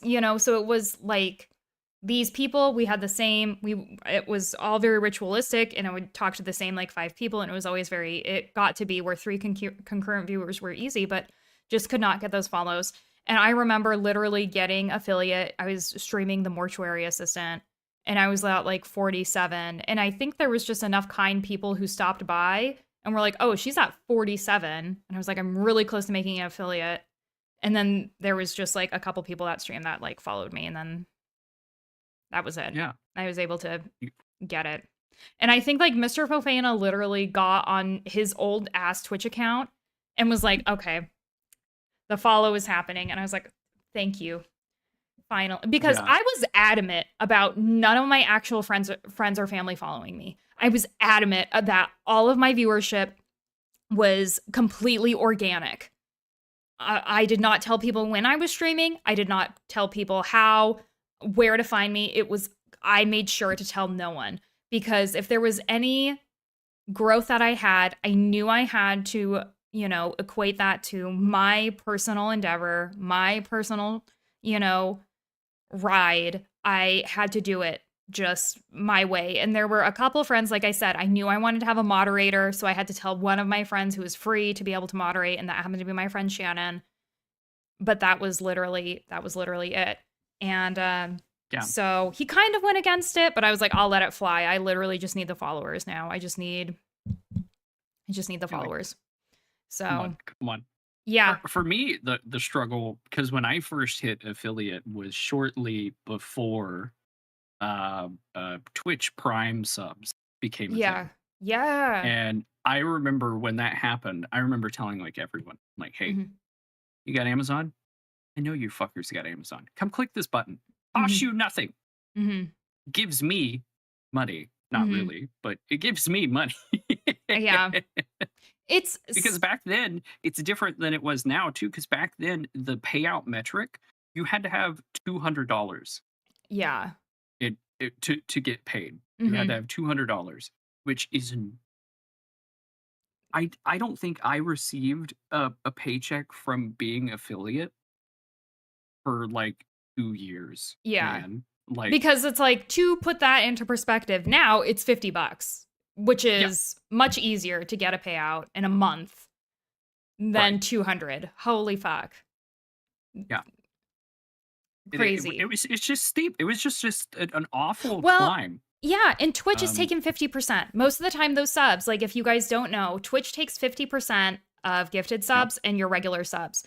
So bits are the only way where you get like 100% of what they're donating. And so it's like when you get these, all of my friends were like, oh, are you getting $5.99 from me? And I'm like, no, I'm getting like $2.50. And they're like, what? And I was like, yeah, because Twitch takes half. So that was like shocking, but a lot of people don't know that. I didn't know that. I didn't know that until I did Twitch They'll take half of your subs. So you get like $2.50 per sub. But like subs are also good because like they get people in the door, and like it's a whole it's like a back and forth kind of thing. So it's understandable. Yeah. And then they take 15% of bits. Yeah. So you get 85 on bits. And then if you use Turbo, that streamer gets nothing. You get pennies for Turbo viewers. Yeah. And it's so horrible. It's like Twitch is out there for themselves. Most people, because I think that gifted subs can certainly, like I've said this before, I think it helps you in the algorithm, because if you get gifted subs and they might get somebody who isn't following you as a gifted sub, and then they watch you and then they become a follower and whatever, and they can enjoy ad-free viewing, they can enjoy the emotes and things that I personally worked hard to make. And so it's, to me, that is, that can be worth it. But I'll never forget, I'm so sorry, when Taco Bell gifted me the 50,000 bits, and I like literally went over, I was like, this is not real. This is not real. And I like took a break and I was like, hold on, everyone. And I like go to my analytics and my earnings page, and it's literally, it was $500. I just could not. And then I was like, no, I know, because you're like, I'm going to make Gore crash out. I'm like, so sorry. On our first episode. I'm so sorry. I'm going to put a fucking lid on it right now. I do remember I literally bought you Ludo and then was like, XOXO from Taco Bell. Like, yeah, I know. And I was like, and then I was like, wow, now I really want to kill Elena. And I'm gonna it's the autism. I like can't tell if I'm helping or hurting. I'm sorry. Oh my god. It's like, man, I don't know. It's never gonna happen. I did some applications today for some other sponsorships today. And I was just like, I was like phoning it in when I was doing it because I was like, dude, nobody ever fucking says yes. Like, I don't know why I'm doing this. It's I really don't hard. like- Well, I think I told you about my Govee back and forth because Govee is my Taco Bell. Fucking love Mhm. Govee. Everything here is Govee. And our Christmas lights are Govee. Everything here is Govee. I'm fucking obsessed. And Govee needs special lights, and it's like I'm obsessed. And so I was sharing that, and then Govee messaged me, and they're like, "Hey, show us your setup. We'll feature you, get you some sweet discounts. Does that sound good?" I was like, "Hell yeah!" I made clips of me on the front page, and I was like, "Surely Govee will love this." I have the highest viewers that I've ever had and ever will have, unless I'm on the front page again, in which case, Yeah. time will tell. I have goals, but that I sent them that, and I was like ghosted. I was like, "Oh fuck you guys!" Like I just went through all of this. Whatever, Govee. Am I still gonna buy Govee shit? Unfortunately, yes. Because look at that, I can turn them off and on my Stream Deck. Watch me live in darkness. This is how I am most of the time. And I stink, and I have Cheetos. But other times I'm glamming and everything's fine. Oh my god. Don't let the people fool you. Don't let the people fool you. But yeah. I love Govee, but yeah, it sucks when a brand you love it's right there. And now I'm waiting for you to get like a Govee deal, and then I'm just gonna have to like break shit. You'll be like, "Elena, I got a Govee deal," and I'm just gonna be like, I'm just gonna like throw my shit and just after this stream, after we do this, I'm gonna go message them. I'll be like, "Hey, I need some lights." Yes. And they're gonna be like, "Wow, this man seems so much cooler than this girl who filmed her setup while she had 2,000 viewers saying, I only trust Govee with my front page experience." Would you like your lights to be shown to 2 cats and maybe 1 person? And they're like, "Yes, we value that. Come on over." Oh my god. The impact of corporate sponsorships in America. Oh my god. And Alexi, of course. I mean, I still feel like, I think that's the thing though too, is I still love Govee as a product. And I'm sure you still love Taco Bell as Taco Bell.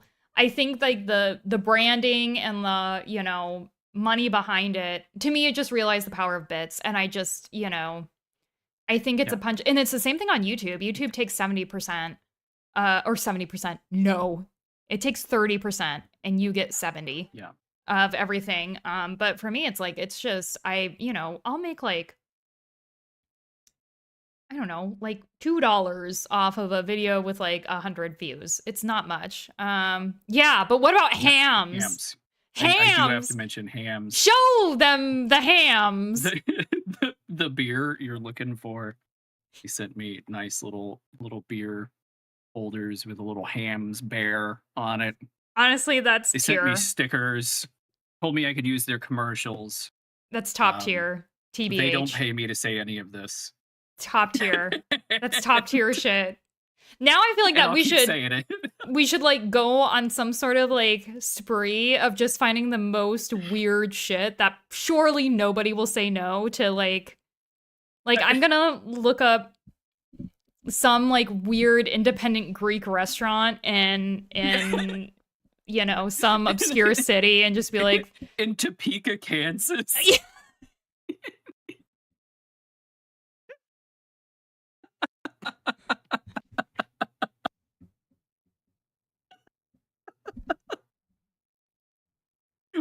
Yes, literally. Sponsored by Scottsdale Thrift. Literally, that's literally how I feel. That's literally how I feel. Like, just get some, because, like, anything would be so nice. Yeah. Like, I don't care if it's your local dog groomer. Like, please. Well, I think that, like, I personally oh my love, I'm not sponsored by it, but I even me just sharing shit for the kitten rescue makes my stream feel so much more worth it. Like, I can't get over how much the kitten cam has, like, you guys, I fucking signed up for kitten orientation today. Like, it's gonna be on February 7th, which to me, I'm like, that's right around the corner, baby. I'm ready. Let's go. I'm ready for kittens. I'm ready for babies. Like, I'm ready. I'm ready. And I didn't realize how much, like, kitten fostering is ass. Like, for one, I have to be so real. It's fucking ass. Like, it is.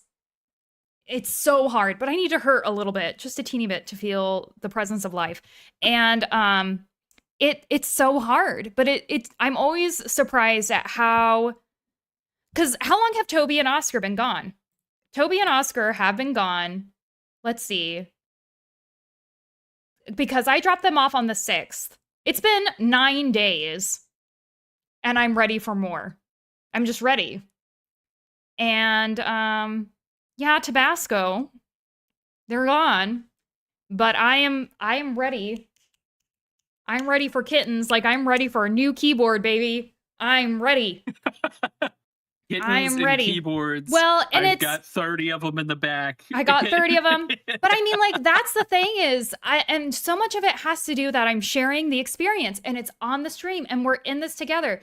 Kitten fostering is fucking hard because you're alone, and nothing makes me feel like I'm more together than like because I watched the kittens either way. Even when I was working full time, and I was kitten fostering, I would put them next to me and they would just be in their little pen. Like, oh, like the kittens are kittening, oh, come here, eat. The kittens are kittening.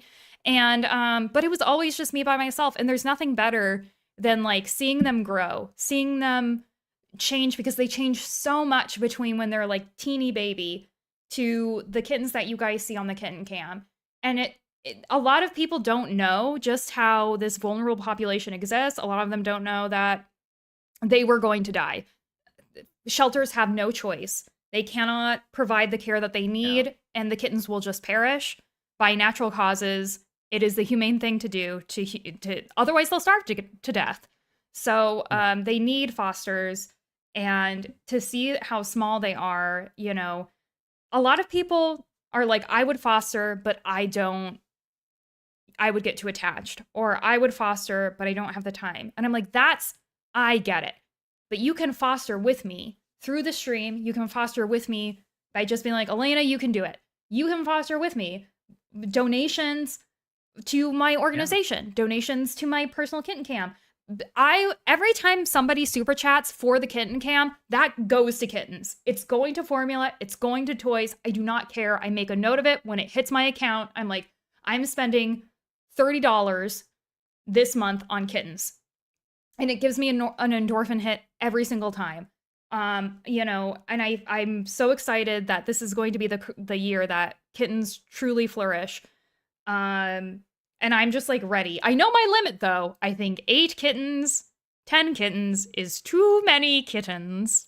So we'll probably have less kittens, but the quality of kitten is going to be very high. And I think to me, that's what I really look forward to. And I didn't realize that would be such a big part of my stream, and such a big part of my life is like taking care of baby kittens. Margot's here. I'm going to grab her because she's very precious.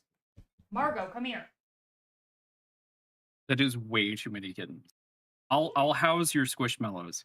They can watch me cry over discontinued Taco Bell items. Quesarito, never forget. Look at this. Always in our hearts. Margot. Look at this. She is very big, and she's very French. Very French. For the cats, 5,000 biddies. Thank you, Reldez. For the cats, everyone. For the cats. Margot was my first foster. So precious. She was my first foster. She was very, very ill. Oh, I marked my calendar, Professor. You don't have to tell me. I'm coming back next year. No, the Quesarito is coming back next year, and it's... Thank you so much. Emotional. Thank you so much. Thank you so much. I'm literally putting it down right now. I have a spreadsheet.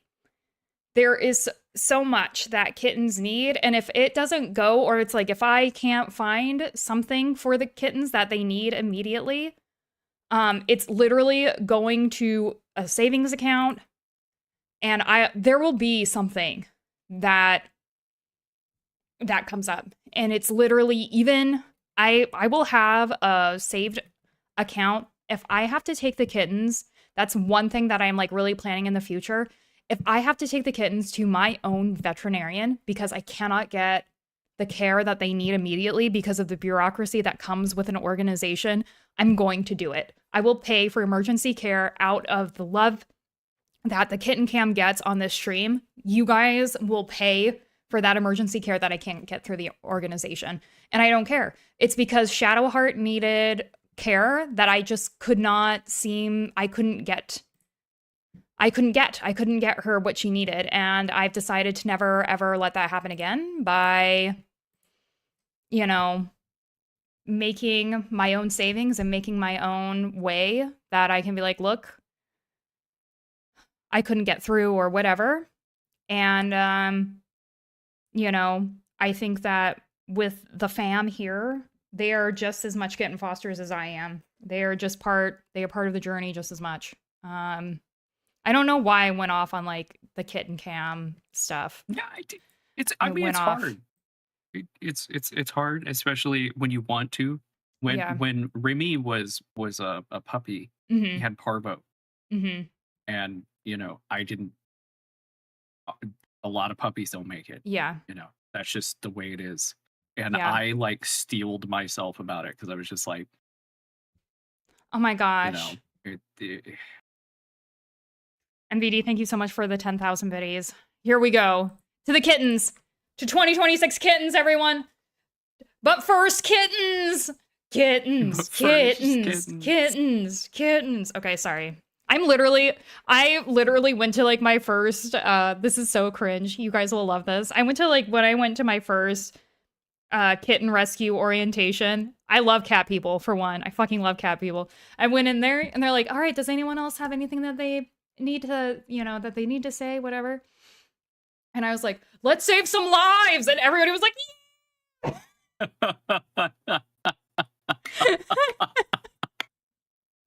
It's great. Let's save some lives this year. And they're like, yeah. I don't know. It was like, let's save some lives. I said something like really absolutely just, you know, very funny about it.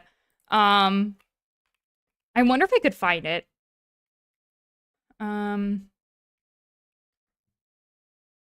I don't think that I can. Because it was my God. Oh yeah, I don't think I can. But anyway, thank you so much for the 10,000, for the 5,000. I'm so excited for kitten season. So excited. I do think if anybody is up to it, if it isn't too personal, like, because I can't help it, is I am looking forward to naming kittens. I do think that I'm gonna like name some kittens after some people I care about on here. So look out for your kitten who's gonna be here, and it's not gonna be weird at all. So it's not gonna be weird at all. But yeah. Thank you for letting me go off about kittens, because I'm very passionate about kittens, very passionate about them. And puppies. I am very passionate about puppies, but kittens, you know, cats in general are domesticated and they are abandoned, and it's very, very hard to really get your cats spayed, neutered. If they are indoor, outdoor, keep them more indoor than they are outdoor.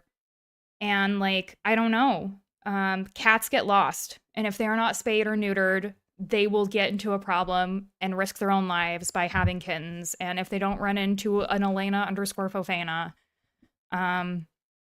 they can get into the hands of somebody else that's, you know, much more cruel, much more nefarious. So, Vonster, thank you so much for the 10,000. Oh my God. My cat is indoor and he is an asshole.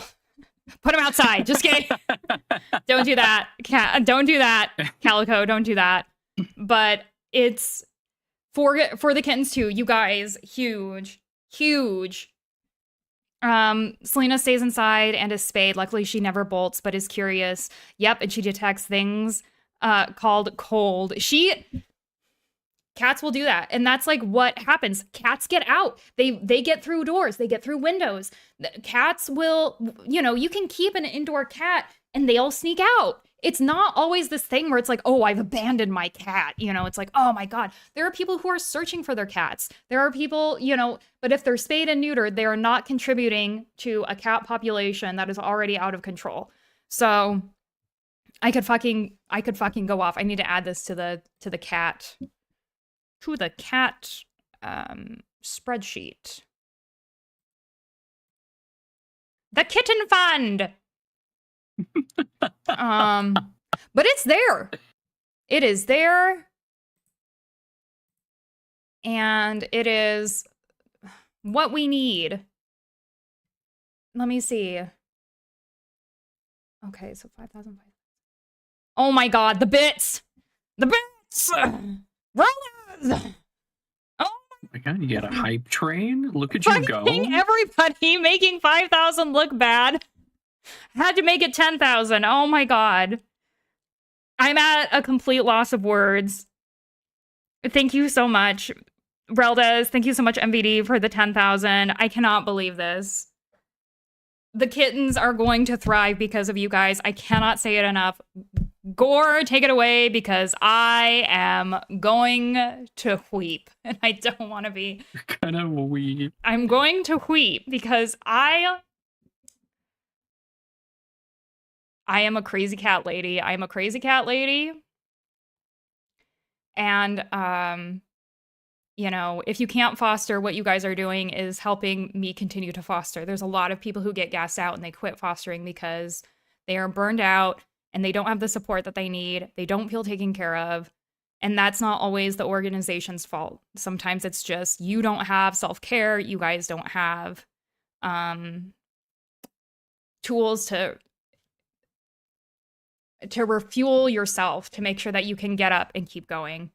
And after losing Shadowheart, she was at like the very end of the season after I had a very good season.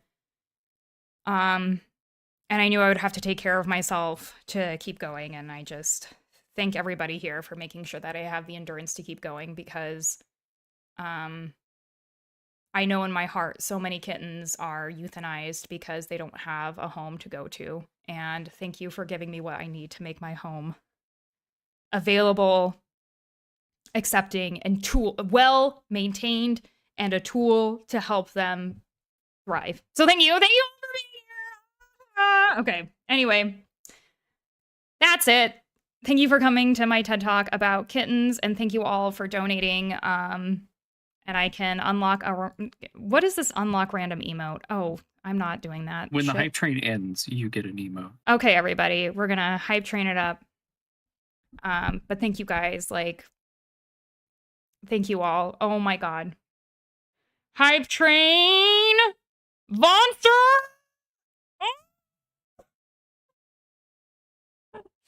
Oh my God, you guys. I am level 9 complete. I did not think that this would happen on a podcast episode.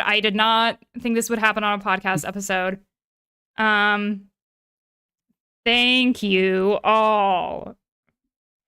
I did not think that this would be happening today. Oh my God, I'm gonna throw up.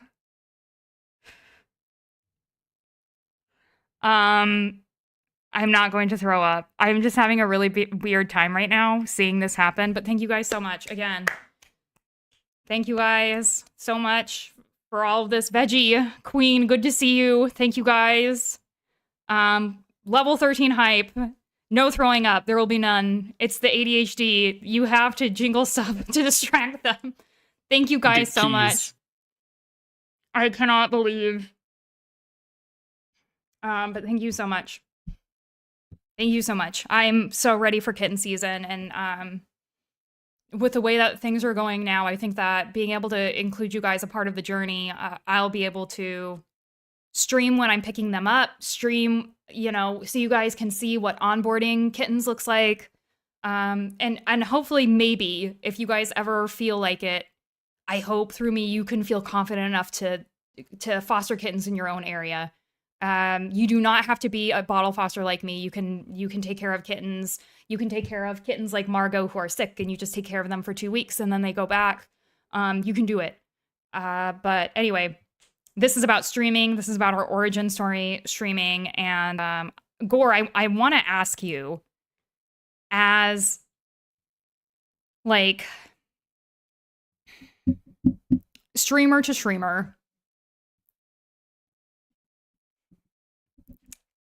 I like kind of forgot what I was gonna say. I'm looking at the show notes right now. Is there like, because this is one of those moments where I'm like, people actually give a shit. People actually fucking care. People care. And when was the moment that you were like, people fucking care? Because your community, Reldes being one of them, you have so many people that fucking care. And we talked about this offline, and Gore, kind of explained to a larger extent about how so much of his community made sure that his stream was available, like functioning and working when times are hard. His community is always there. And I always think that's fascinating, because I know that a lot of people don't want to be there for the bad times. And the fact that you have a community that's there to celebrate, there when you're down, it is remarkable. How have you built that? How could you tell other streamers? Or do you feel like that you just struck gold? I feel like you struck gold. But how do you, the morale, dude? I don't know how. I don't know. I think there a certain level of it is obviously like kind of in a degree, like not letting the kids know how bad it is.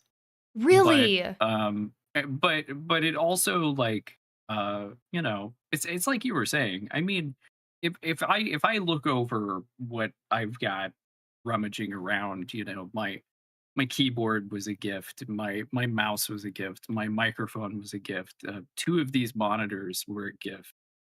My graphics card, my CPU, my motherboard, the RAM, like it just gift. It's people building. And it's not one person, it's the entire community. They're all wonderful, kind, amazing people who do everything they can to make sure I don't die. And I appreciate that so much. Yeah. You Well, and know? it's like, Especially for the last like 6 months to a year where, my voice acting stuff is just not. dude. I have no contracts. I can't even give people free work right now.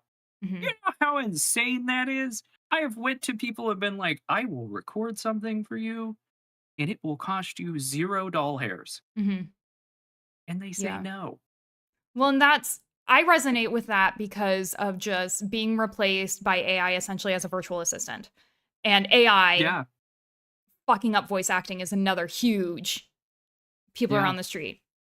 I remember really specifically a community member of yours. This is when we were doing so maybe this was like kind of the beginning of that downfall, right? Right when we kind of saw AI as like this developing thing. Little did we know it would take both of our jobs, right? And I remember somebody from your community reached out to me and was like, hey, we're putting this thing together for Gore. And I just thought it was like really, really nice. And that looks like our Hype Train success. You guys enjoy this little emote. It's very cute. But I think of, that message was just really well put. And I just can't remember the time that I've never known a streamer to have this community that's like rallying because they are aware of how hard the times are for themselves.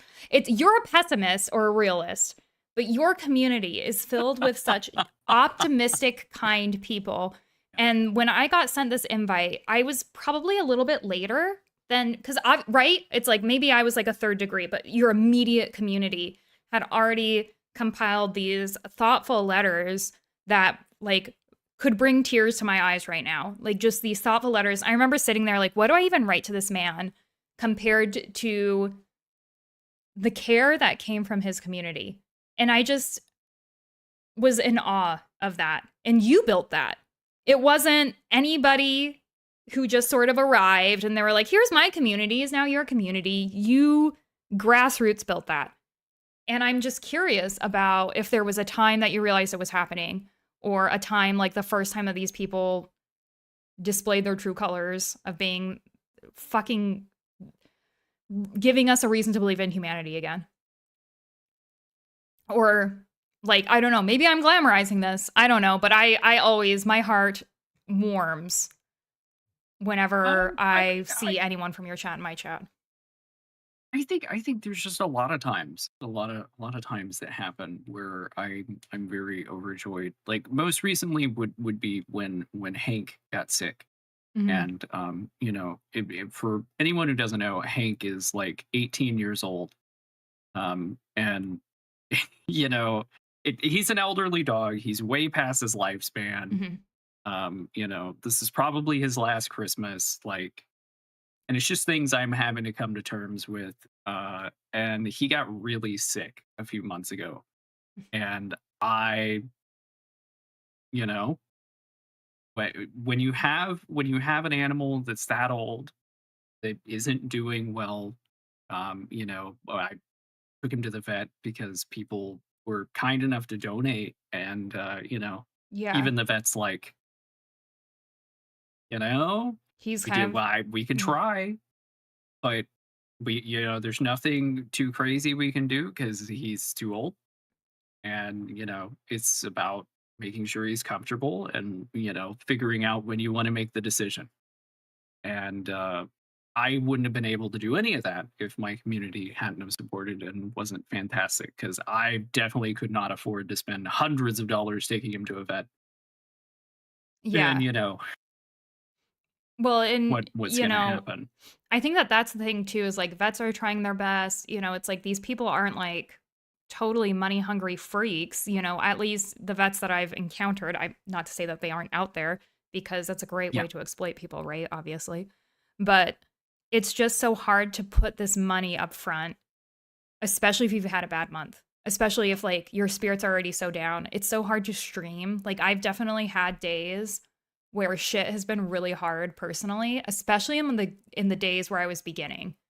Like that those first 6 months of streaming were just really really hard because I had these awful days. And even I want to say in a lot of November, in a lot of October rather, when I lost my job, there were a few of those days where I'm like, okay, I'm just going to do my best on stream because I want to be here and I want to hang out with these people, but I don't think I have what it takes to be cheery, happy. I don't think I have it in me to, you know, give everything that I have without weeping. Like I might just weep and it would be awful.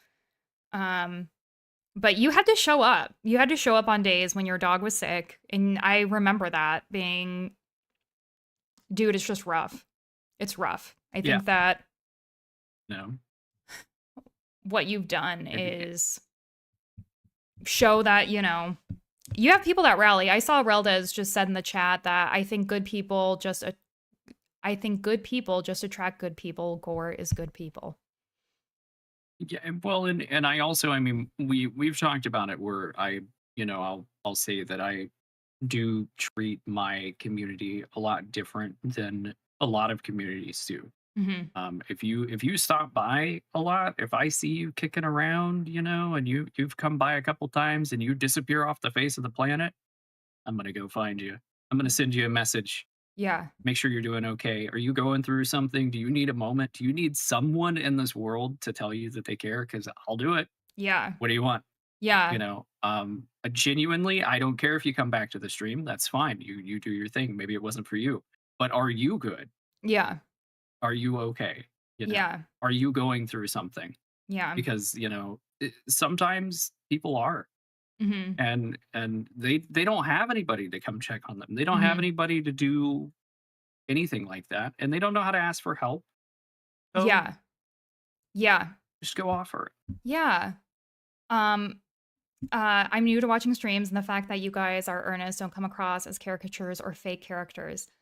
MVD, I completely agree. I didn't realize this. I was going to ask Gore this too, is that I certainly have seen people where I'm like, this has to be a persona. I don't know how this person can exude this energy for real and off stream. And do you feel like, I personally feel like that I've been able to articulate myself a lot better.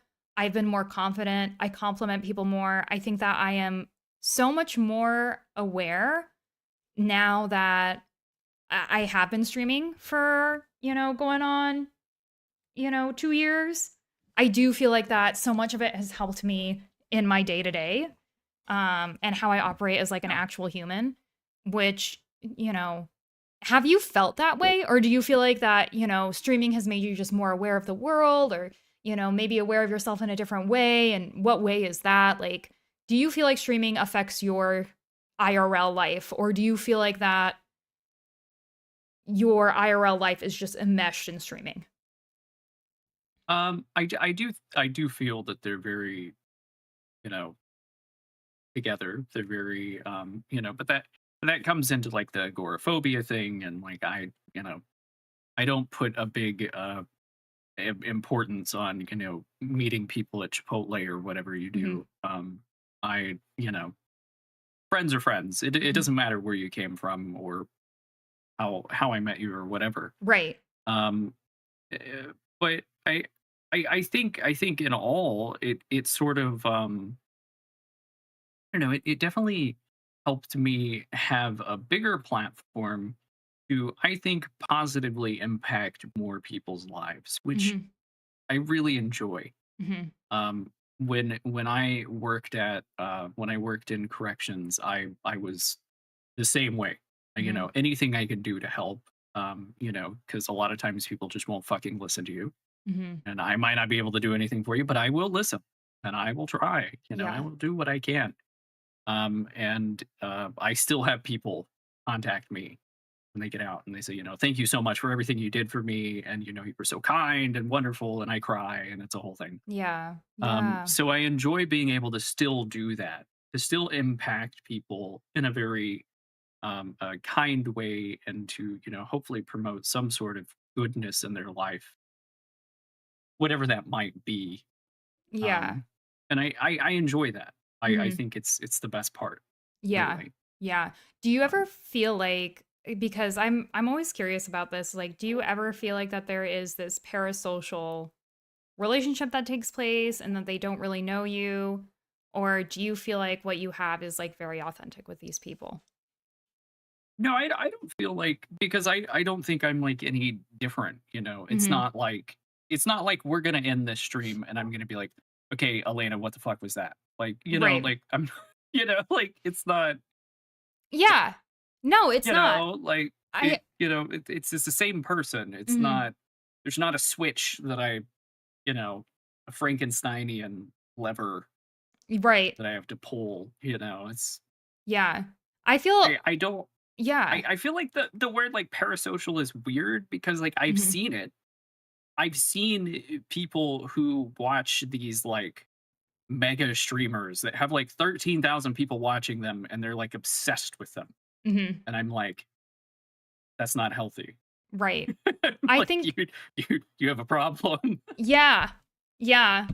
I can confirm Gore is the exact same off stream as he is on stream. I love that. And Elena won me over when she pronounced herb. Just kidding. It's herb correctly on Resident Evil Herb. stream. Gore won me over when he put on a flannel. Hell yeah.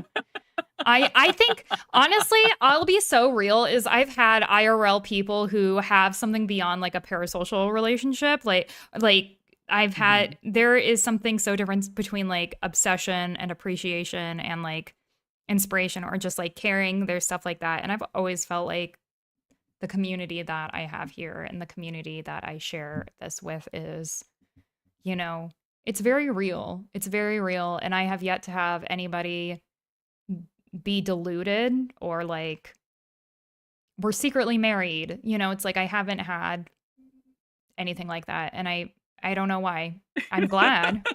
We're secretly married. Dude, I have stories. I have stories. Oh Herb. my God. Yeah, how do you guys say hour? Hour. Do you guys say hour? Hour. Hour. What hour are we going? I'll see you in 1 hour. It's hour.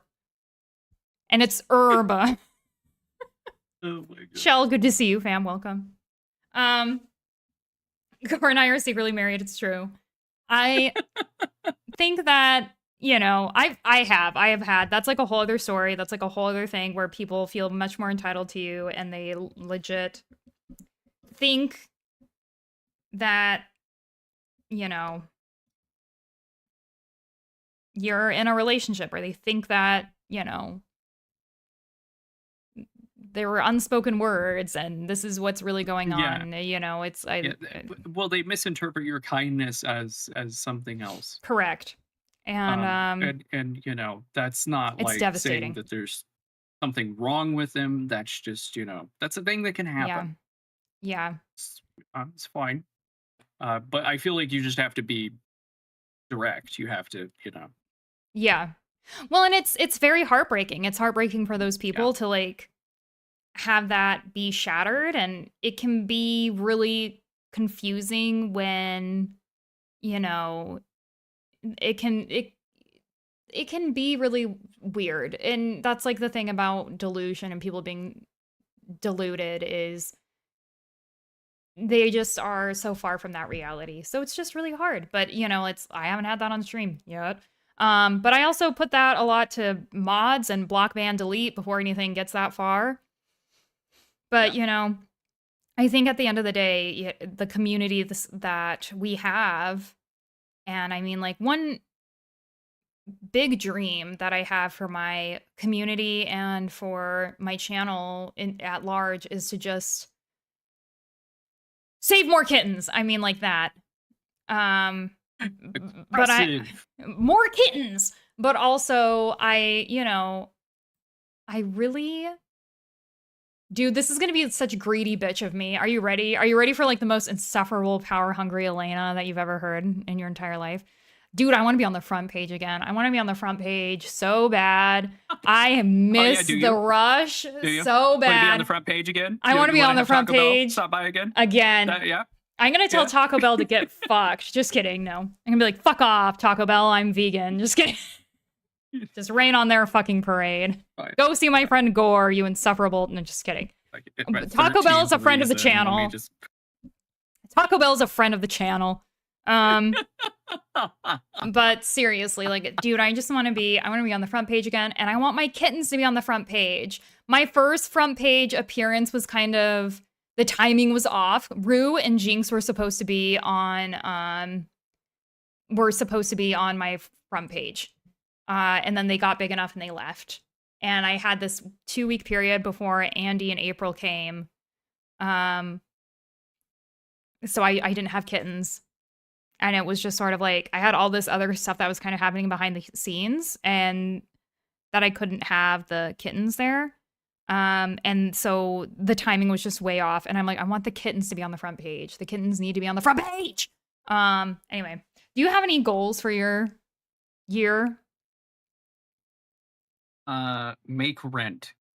Front page, fool. Making partner, fool. That's the goal. No, God. Yeah, okay. and paying rent. Paying rent is a given. Bring those expectations down. We don't. Fair. Goal, that doesn't count though. That's a necessity. Necessities aren't goals. I mean, but it is, you know. It's that's like, fair, actually. It's a thing. Yes. You know, I think it's a, I don't know. It's, you know, we talked about it earlier. I'm like, you know, this month I've gotten like 30% of what I need. We're halfway through the month. So I'm like, oh dear God, what do I need to do to like, can I tell you, drum up, you know? The biggest rally that has always paid my bills. Like there have been some times where I'm like, I'm really struggling, or like I need to do that. Mm-hmm. And I don't know what your situation, clean houses, fucking cleaning houses.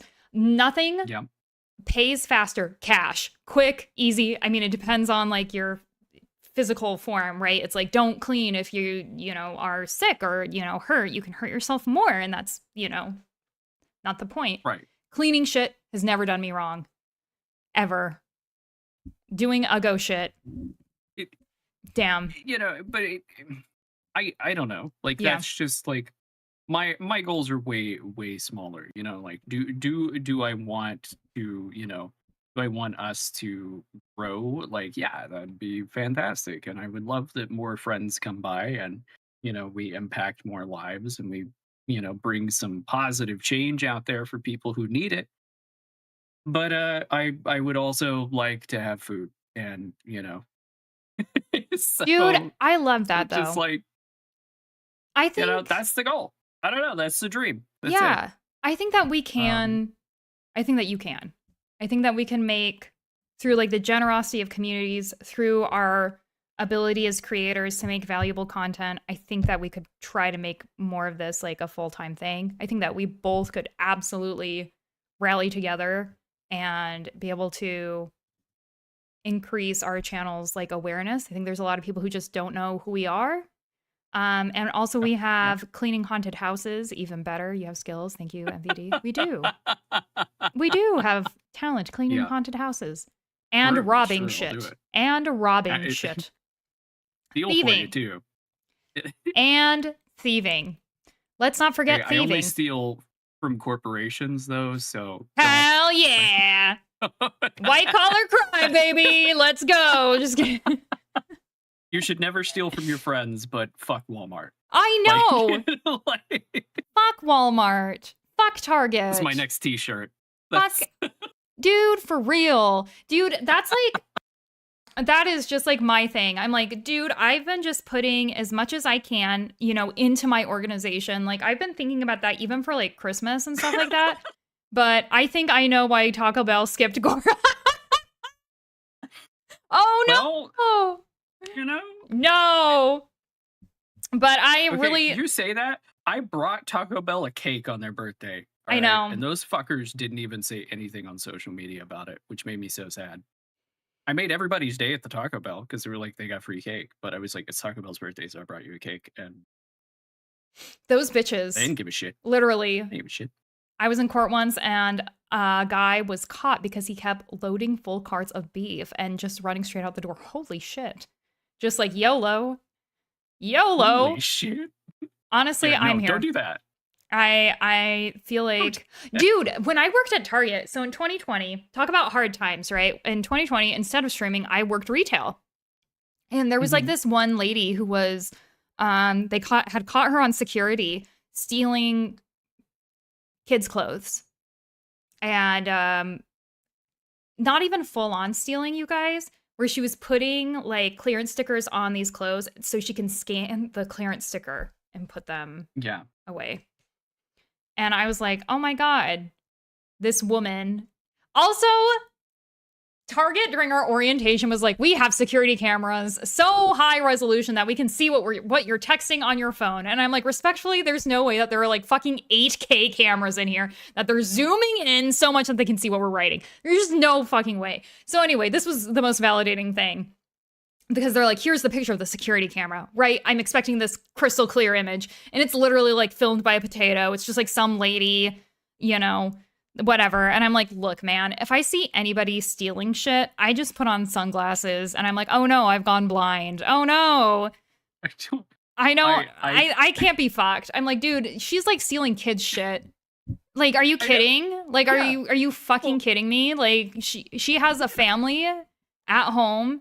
Look, or whatever. I'm just saying, be smart about it, right? Like, do I buy, if I go through the self-checkout, do I buy the all organic cucumbers and ring them up as the 90-cent regular cucumber?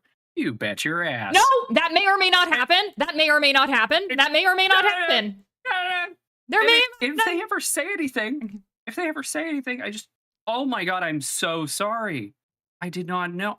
I hit the wrong one. I thought I had hit the other one. Can you change that for me though? I am so sorry. I did not mean to do that. Yep. Oh my God. Thank you for noticing that. There's nothing better than playing dumb. Can I raise the ante a little bit? Just a teeny little bit. I'm going to raise the ante. I, for a film, had to play like a pregnant woman. And like one of the things that I got was like this giant weird prosthetic that was like made to fit, right? And like I was so awkward in it that the director was like, Elena, just wear it out in the world and just, because right now you look so bad in it. You're perfect for the role, but you cannot look this way. The way that people treat pregnant women is fucking bizarre. I feel like I was treated very well, but also like you're an idiot. It was crazy. No. But literally, I was like, I was thinking about it and I was like, I could steal shit. I could steal shit.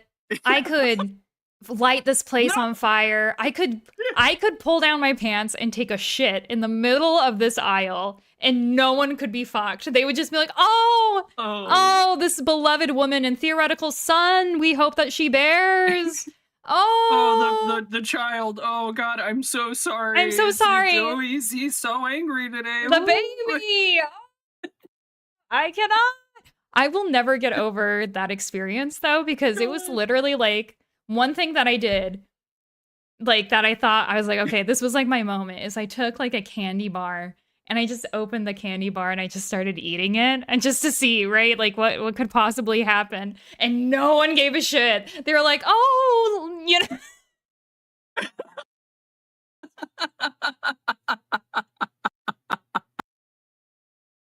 It's like a free-for-all. It is a free-for-all.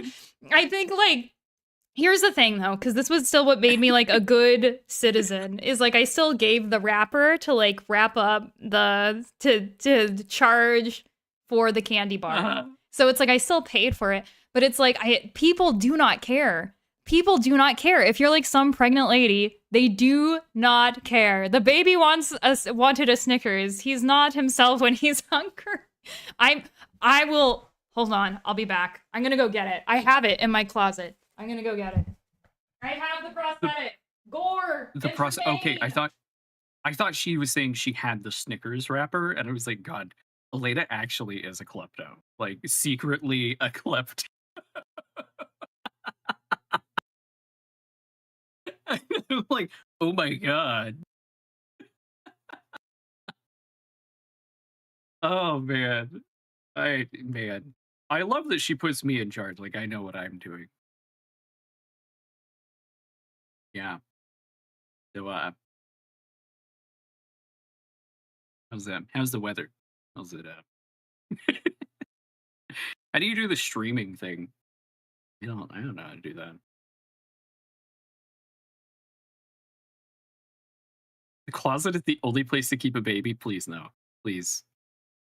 Please not. Do it. Do it. We can write it. We can write the script. We'll make it work. We can make it one of those shitty Lifetime Hallmark movies, you know? It'll be perfect. It'll be perfect.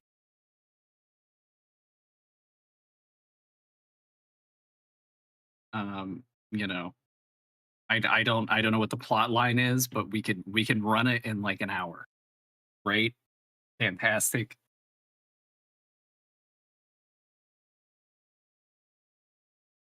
And hopefully we make a ton of money off of it, and we can tell Taco Bell to suck it. I'm not salty. If you didn't know, I'm not. Fine, it's fine. If you say it's fine, it's enough times it's true. So, oh good, she's back. Okay, are you guys ready? I can't believe this. It's so heavy. So did you keep this so you could steal more things? Yes. Look at this. Oh my God. It's a babby. It's pure silicone. I'll be back. I'll put it on. Oh my god. We had a script for this. I want you all to know we had a script for this. We had rehearsed this. We had, and I don't know how the fuck Look at this shit. happened.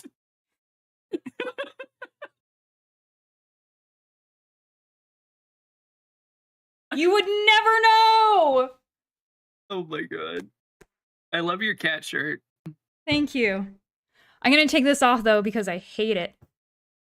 But this is like, here's the thing. World is ending, right? World is ending. People are like Fake baby. killing each other. People are stealing and rummaging. What do you think this is gonna do? I'm like, stop it, please. No, I'm one of the last fair vessels to carry a theoretical son that could save us. Certainly not a woman. I'm carrying a son, a beautiful son, please. No one's gonna hurt me. No one's gonna fucking hurt me. I don't care. We're going over some sort of, I don't know. We're passing through some sort of village. The world is ending. I'm like, oh no, please, do you have water, the baby? Do you have water? They're like, sure, yes, of course. They will do that. Gore, I have never been more sure about anything in my life. People give, you know what? I'm gonna go to the doctor. I'm gonna be like, oh, help me. I've been experiencing vertigo for the last 3 years, but I'm pregnant and I need to like figure this out. Will you help me? Dollars to donuts. They're going to be like, oh my God, we will do every test that we possibly can. Of course. Oh my gosh. I've been having like really weird, issues with my back, blah, blah, blah. And I'm also pregnant. Oh my God, we'll figure it out. Oh, you poor thing. Oh, well, we will take all of your illnesses. Literally, it's night and day. Okay. Enough about that. And I'm taking this off because that's the thing. It's pure silicone. It's hot and you sweat like a motherfucker under here. Look at this. Thank it's like you. a horror film. Dude, literally, filming that was a horror film. I like blacked out during it. It was crazy. No. But yeah, anyway, that's how I found out that pregnant women are treated very differently. Well, you're also I'll more be likely sure... to get murdered pregnant, which I didn't realize. But anyway, so maybe it wouldn't work at the end of the world. I'll be sure to go get me one, and I'll let you know how it goes when I go shopping. Yes. Just say that you are. You can do that. I think men can get away with it now with like overall just like do not get shot, do not get caught, fucker, do not get caught. But I do think like with the acceptance of like intersectionality and like trans men being pregnant, you could probably get away with it. Then they would just kill you. Don't do it. They would just kill you. They would just kill you. You cannot pretend to be a trans man who's pregante. They will just kill you. They are gonna fight. Yeah, they're just going to kill you. I'm sorry, but this could probably work. Work outside and throw a brick at me. Yeah, I just think it's funny the sound it makes. I would just like show up to set and just be like, and it was funny. All right, I'm gonna put her away though. She's like, wow, this is the first time I've seen sunlight in years. Okay.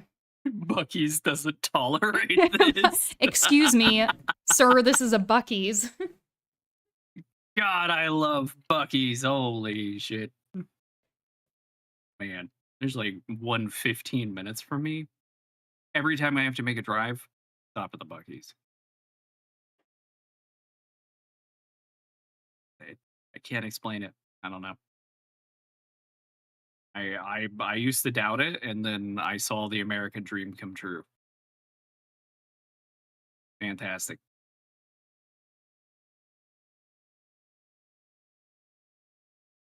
I just feel like you shouldn't touch people without permission in general, like Don. Okay, I have returned. Hello. I have returned. Okay. I don't know what you guys were talking about while I was putting that away. I was actually giving them stock advice. Oh. Yeah. I'm gonna become a day trader. Really? Yeah. Congrats. Yeah, I've got a really good tip on some crypto. Are you a crypto bro? You should just invest all your money with me. I'll make it work. He'll make it work. You heard it here. I will not sell everything I own and become a fishmonger in Norway. Oh my God. That will not happen. Dude, those are like so fucking sus. Oh my god. I cannot believe. I cannot believe. What is I have to ask though, because I'm like trying to keep it streamer oriented, but like Uh-huh. weirdest thing that's happened on stream. Weirdest. Can be really weird good or really weird bad. Just weird. Because I've had a lot of weird shit happen. Besides, like, when I turn the camera on, like, I don't know, like, Yeah, like a standout moment. Anything really weird? I don't know.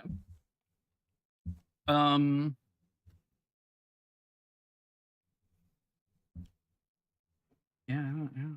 I Okay. don't know. I think mine, obviously, the weirdest thing would have to be, and you're going to hate me for saying it, Taco Bell. That was the weirdest thing. That was the weirdest thing to ever happen on stream. I think that was very weird. The end. I think that was the weirdest thing that's ever Yeah, happened. you're just trying to crash me out. You're going to crash out because it was the weirdest thing ever. I do feel like that we've been on here for about 3 hours, which is plenty of me to edit. I kind of want to talk about like a little bit of the closing stuff that we have. And I know that we like kind of went over a little bit of this. But what do you hope listeners expect from this podcast? Expect from you, your channel, promo. I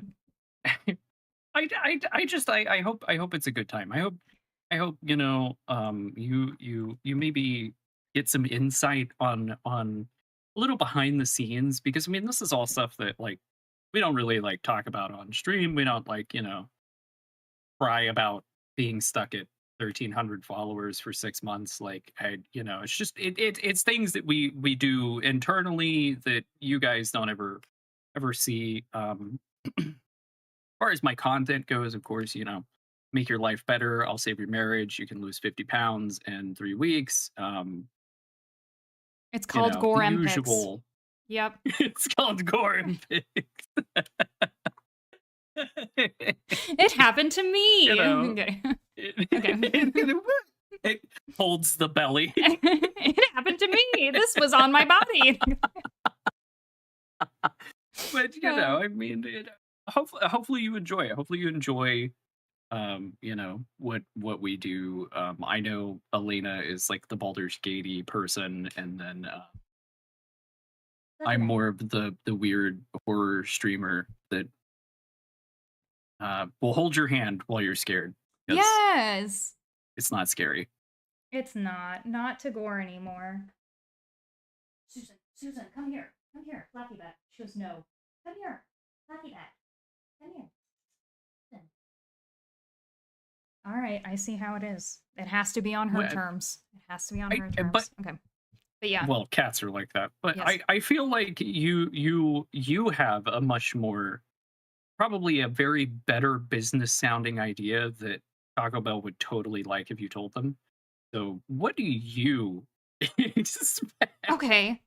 Well, when I like kind of felt this vibe that we've had, like on and off stream. So like Gore and I talk a lot off stream. He's like my number one chat on like Discord. Telling on myself, hee. But you know, I felt like that we had this type of vibe where we could talk about really just about anything. And I feel like a lot of streamers talk about how to get results, how to, you know, set up a stream deck, how to set up, you know, all of your stuff. And like how to get all of these viewers, blah, blah, blah. But there was none of it was really about like, how do you deal with the hardships? What does your actual life look like as a full-time streamer or somebody who's trying to be a full-time streamer? And like the transparency and just where you come from. You can come from anywhere and become a streamer. You can experience a great amount of luck streaming or profound, you know, disadvantage or shitty luck. You know, yeah. It's what you make it. And perhaps I would really hope that people can listen from this podcast is literally like, we're just two people just trying to get through life, you know, mental illness, you know, shitty pay, good pay, feast or famine, trying to live in this capitalist society. It's more than just being a streamer. It's two like clowns just fucking trying to figure it out. Speak for myself, an idiot just trying to figure it out. And, you know, on the side though, it really is about being your most authentic self, streaming what you bring and like your unique light to a platform that is so saturated with people trying to be the next big thing. I'm hoping that's what they can get from this. And I hope in terms of just like us as a, you know, people as an audience or people tuning in and listening, I hope that they can get a sense of peace and that none of us really have it figured out. It's never too late to start on anything. You know, we all started one day. We just decided to do it. You can do it at any time you want. And I think that we're all just silly geese at the end of the day. And, you know, just again, more importantly, it's about seeing how much of this is luck and how much of it is your energy and being able to play it at your best. And to just, you know, do your best. That's what I hope. Roll the intro. Play the ad. Play the ad, baby. Run the advert. Have you seen the Hams commercial? Have you seen? No, I have not seen the Hams commercial. Could you share your screen and air the Hams commercial? Would you want to do that? Let me see if I can. If you can find it. I can see if I can try to find this would be have it, but sus. Let me see if I Okay. Valdez, explicitly Taco Bell money, not for cats. Okay. Yeah. It might be loud. I don't know. Okay. Here, hold on. Because I have my OBS, so like, yeah, thank you. And so it should play. Okay. Hopefully. I have to watch it. Be sure they have sound because you know it's gonna. We planned this. This was all planned. This was scripted. 100% planned. Okay, play it. Ready? Yeah. Wait, hold on. What the fuck? This is a beer commercial.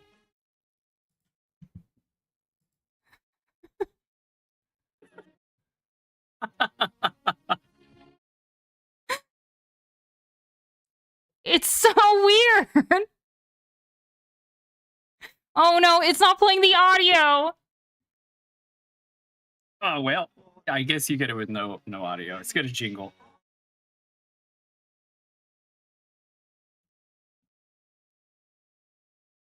I'm putting it in the Discord. Or can you put it in the Discord? Yeah, I could post it.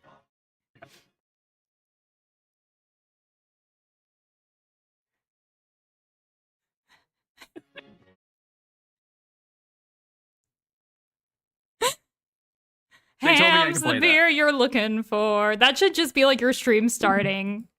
That should just be your stream starting. They said, yeah, play that.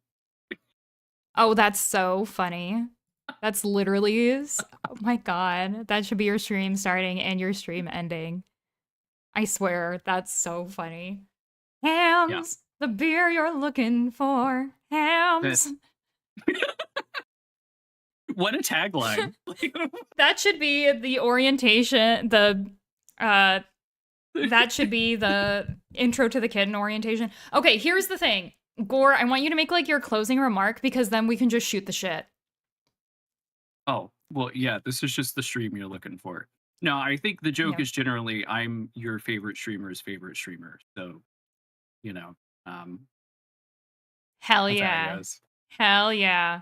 He's your streamer's favorite streamer. You know what I want to be? Yeah. Your favorite Baldur's Gate streamers. Favorite Baldur's Gate streamer. That's all I want to be. Just kidding. Okay. Anyway. Yeah. So that's a wrap. Thank you guys so much. All right. You're my fave father and my fave BG3 streamer. Easy. Cat, thank you so much. Heart. Oh, I think you already are that. I mean, of course. Duh. Why wouldn't I be? Just kidding. Just barfs. Ah. Just barfs. Don't tell Mr. Fofana. That's He's definitely that's not how I jealous. feel Okay. every time I go into your stream and Mhm. I hear you talking about me and you're saying really nice things, and I'm just like, I know. Gore, you're the best. My mom is like not in love with you, but she is always so happy for Flannel Friday. She's like one of our Flannel Friday regulars, and she loved you ever since you're like, don't buy overnight oats. She's like, Gore no, is so it's right. a ripoff. And then she was also like, the thing he said about baby carrots was just so true. He's so funny. And I was like, I know. Gore deserves like more hype. I don't know Oh my god. how that happened and I don't know why, but like literally it's just so funny. It's so funny. I'm so glad that we found each other as besties and like as friends, and that when I was like, "Hey, maybe we should do a podcast," you were like so fucking down, like literally so down. Yeah, fuck it. Yeah, yep. Overnight oats, instant oats. We must quest to find a more immediate oat. I love the idea of immediate oats now. Immediate, just it's just raw oats that you just have to like ingest. You're just like that is the immediate oat.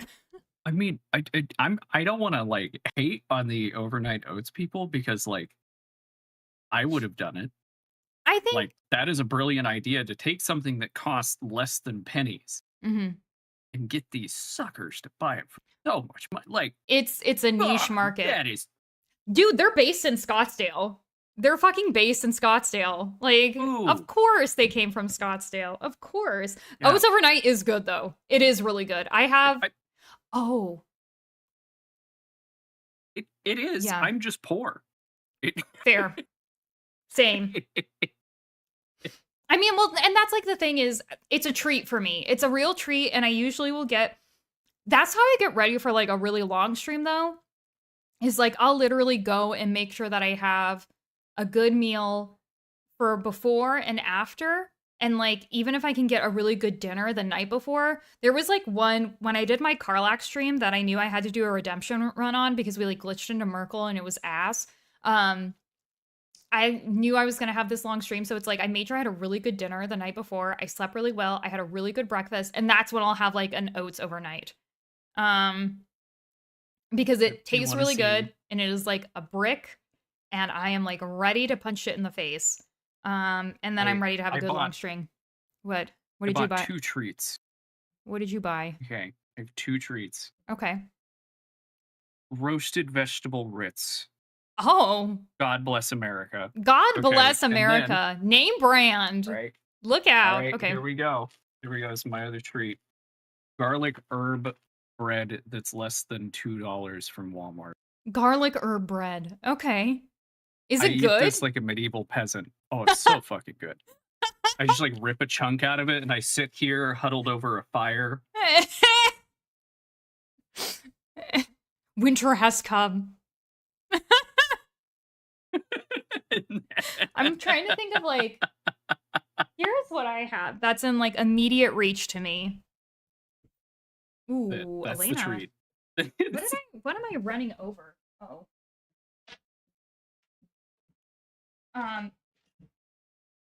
In my immediate grasp, I have. Go for the mini fridge. I have. Oh yeah. Coke Zero cherry. A Walla water. Coke Zero. Dude, I want a mini fridge. I need to get one. Liquid Death. Peach. Cheers. Hell yeah. Kroger ginger beer. I can't get over this. It has to be the zero sugar one. Generic Kroger ginger beer. The best shit. This goes so fucking hard. This is so good. But I don't know. There's something about the zero sugar one that is just like, ugh, it burns so good. I can't. And then this is like the actual mini fridge that I got. Thank you. You know who you are. This is the actual mini fridge. And it's so cute. I put my silly goose juice sticker on it, and it actually goes so hard. It goes so hard. Like, I don't know what else to say. No, I love it. Okay. Here you go. Back you go, Bessie. Okay. It goes very well. It's the best mini fridge. Uh, put one on your throne, Gore. Yeah, Gore, put one on your throne. It's very cute. But I mean, like, for real, it's honestly like so. I don't know. It's so. I love having my drinks nearby. What else is like a go-to gaming snack? I went through like a ramen phase where I always had like the instant noodles. Dude, okay. What? I don't know if you've gotten in on these Awala things. Do it. Awala. Yeah. Do it. Okay. The gimmick What is? it's like sealed, right? Okay. You got a Okay. cute little handle, right? Okay. When you drink out of it, it has a straw and a gulper. So if you want to gulp, you can, but if you want a straw, you got a straw. See, I'm a straw girly. Love it. Easy to clean, holds a shitload of water. Awala? Yeah, Awala. Get on board that. Man, this has been like my daily driver for like 2 years now. I love this thing. I love that. I'm just looking up water bottle. Yeah, I bought Real Des one. I think for Christmas last year. I was like, Bessie, you got to get on it. Okay. Well, and what I like is it holds a lot of water.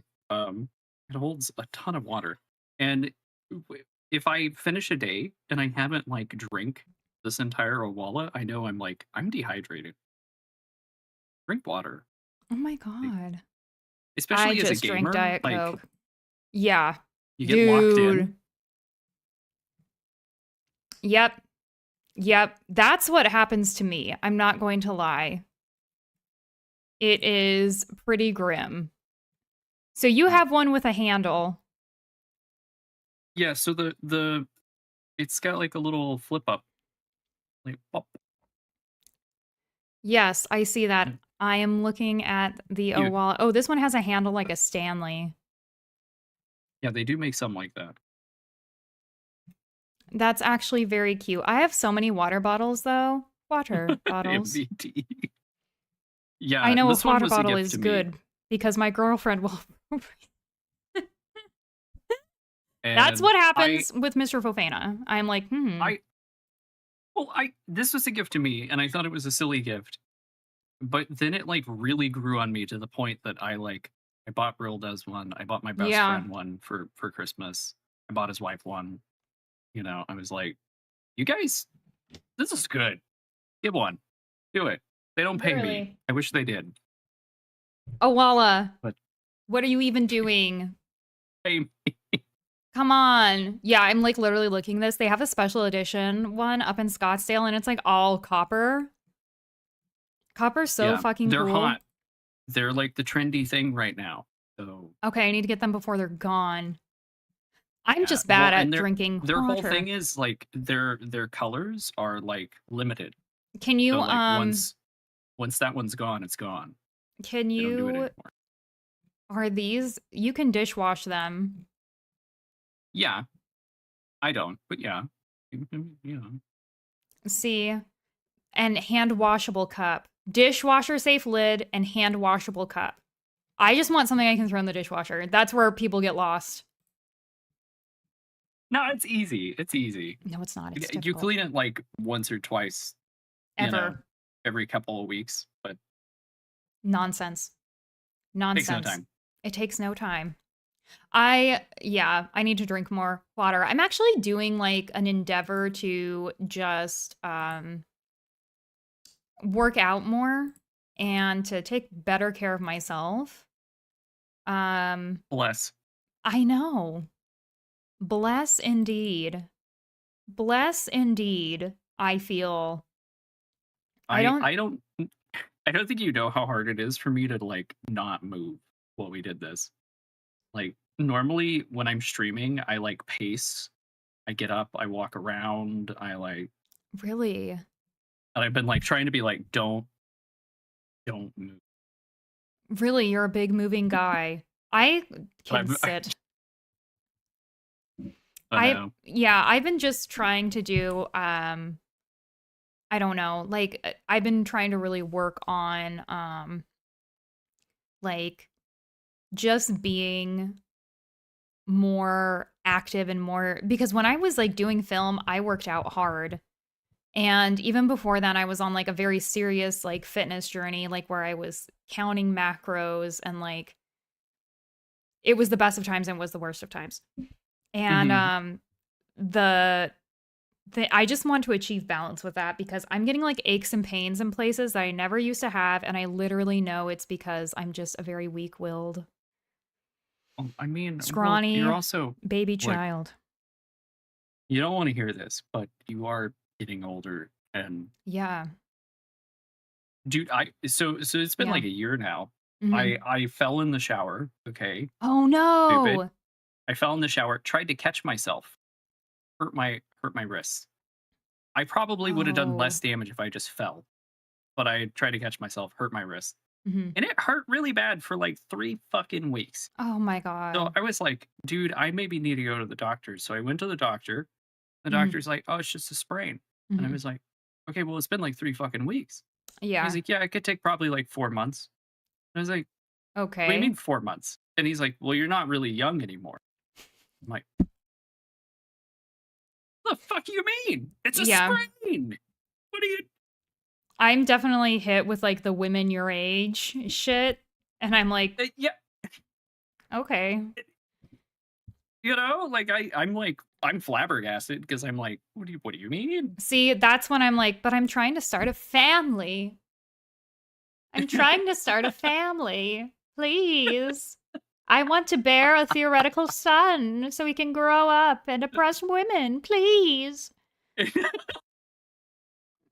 That's what I 1960s be like. yeah, literally. I mean, they'll go for it now. They'll go for it. They'll literally go for it. In uh, Arizona, they will fucking go for it. yeah, I think make it a comeback, I guess. But Yeah, they would go for it. Surely they'd be like, "Ah, yes, yes." Mm. I don't know. It makes me think, Erica Kirk out here saying that women need to stay home and raise kids and shut up. I sure wish she would. That's all I'm going to say about that. I don't want to get political, but I'll with get political for 2 seconds and just say, bleh. no, with what money? With what? How? Oh, I'm Who? I'm gonna insert really quick in. MVD, thank you so much for hanging out with us tonight. We'll see you in the next one. Thank you again for your generosity, and don't anyone trash talk about your son's silicone. No kidding. Thank you so much. It's also Oh my god! Lily's birthday today. Happy Happy birthday, birthday, Lily! Queen! Happy birthday, Queen! Happy Anyway, birthday to you. Happy birthday to you. Happy birthday. Happy birthday. happy Happy birthday birthday to to you. woo. Okay. Anyway, Let's okay. go. I wanted to get that out there really quick. But anyway, yes, I'm so sorry. We're old. And with what money? You were saying, with what money? With what money, Erica? Like what? I Who has a family and they have just one provider? Like, In what also, world, Bestie? do you not understand like the the pyramid of like people who make money that can do that? They're everybody isn't up there. Yeah, There's a bunch of fucking people down here and they can't do that. Like they just I know so many people, so many couples, their determining factor for not having kids was literally finances and how much that would be ass. And it's like, okay, that's it. I like cannot get yeah. over, but I'm like, man, can all of these like grifting women who are like, stay home, raise kids, go home and raise kids, please, bestie, please. It would be so Well, awesome. Ugh. I always tell people because I'm a bachelor, but I Yeah, always tell them like I don't want kids. Like fair. kids are not my thing. I don't want them. If I ever want kids, I want to adopt. Hmm. And I've had people be like, well, adoption's expensive, and I'm like, bitch, kids are expensive. If Yeah, I can't afford adoption, I sure as fuck can't afford no child. yeah, yep, yep. And it's like, even they're like, I think that that's the thing too, is they're even weird sometimes about adoption, which I'm like, this was never about kids, Yeah, was it? It's literally just, my shelling them my out. grandmother was adopted. She was an orphan. Uh-huh. So, I think it's a really nice thing to do. Yeah. I think it is. I think that it's way better than, we have so many kids in just foster care in the foster care system that are slipping through the cracks and are being hurt and abused, and Yeah, like we need families to adopt, obviously. And if your heart is telling you to do that, then I think that you should go for it. But I get so mad at these grifting women who are out here telling women to do grifted. whatever the fuck that they Pulling want. ladders. Like Charlie Kirk's book that he published, like Stop in the Name of God. And I was like, I hate this timeline. Yeah. Yeah. Woo. I hate this timeline. And I mostly just really hate this idea that, we're just going so back far in time because of these, statements. I think they're just really hurtful, and it's really, really awful. It's awful for the queer community. It's awful for people who just want to live their lives. And Yeah. it's really heartbreaking. I have never seen, I've never been more worried for my queer friends, queer and black brown, than like my dad is very, very, very brown, and he's in Montana. And he's like, I think that I should like get a gun. I'm like, Father, they will shoot you dead. If they see you with a gun, they will shoot you dead. Please be safe out there. But anyway, my own brother is pestering me to have kids. So his own can have cousins. And I'm here like, bitch, Great leave me butthole. alone. Oh my God. You should be like, yes, that is exactly the reason why I will have children. So your children can have someone to play with. Nothing says misery loves company like have kids so our kids can play together and we can be sad and alone. I don't know. Your brother is probably very cool, but people like are like, oh yeah, parenting is great. And I'm like,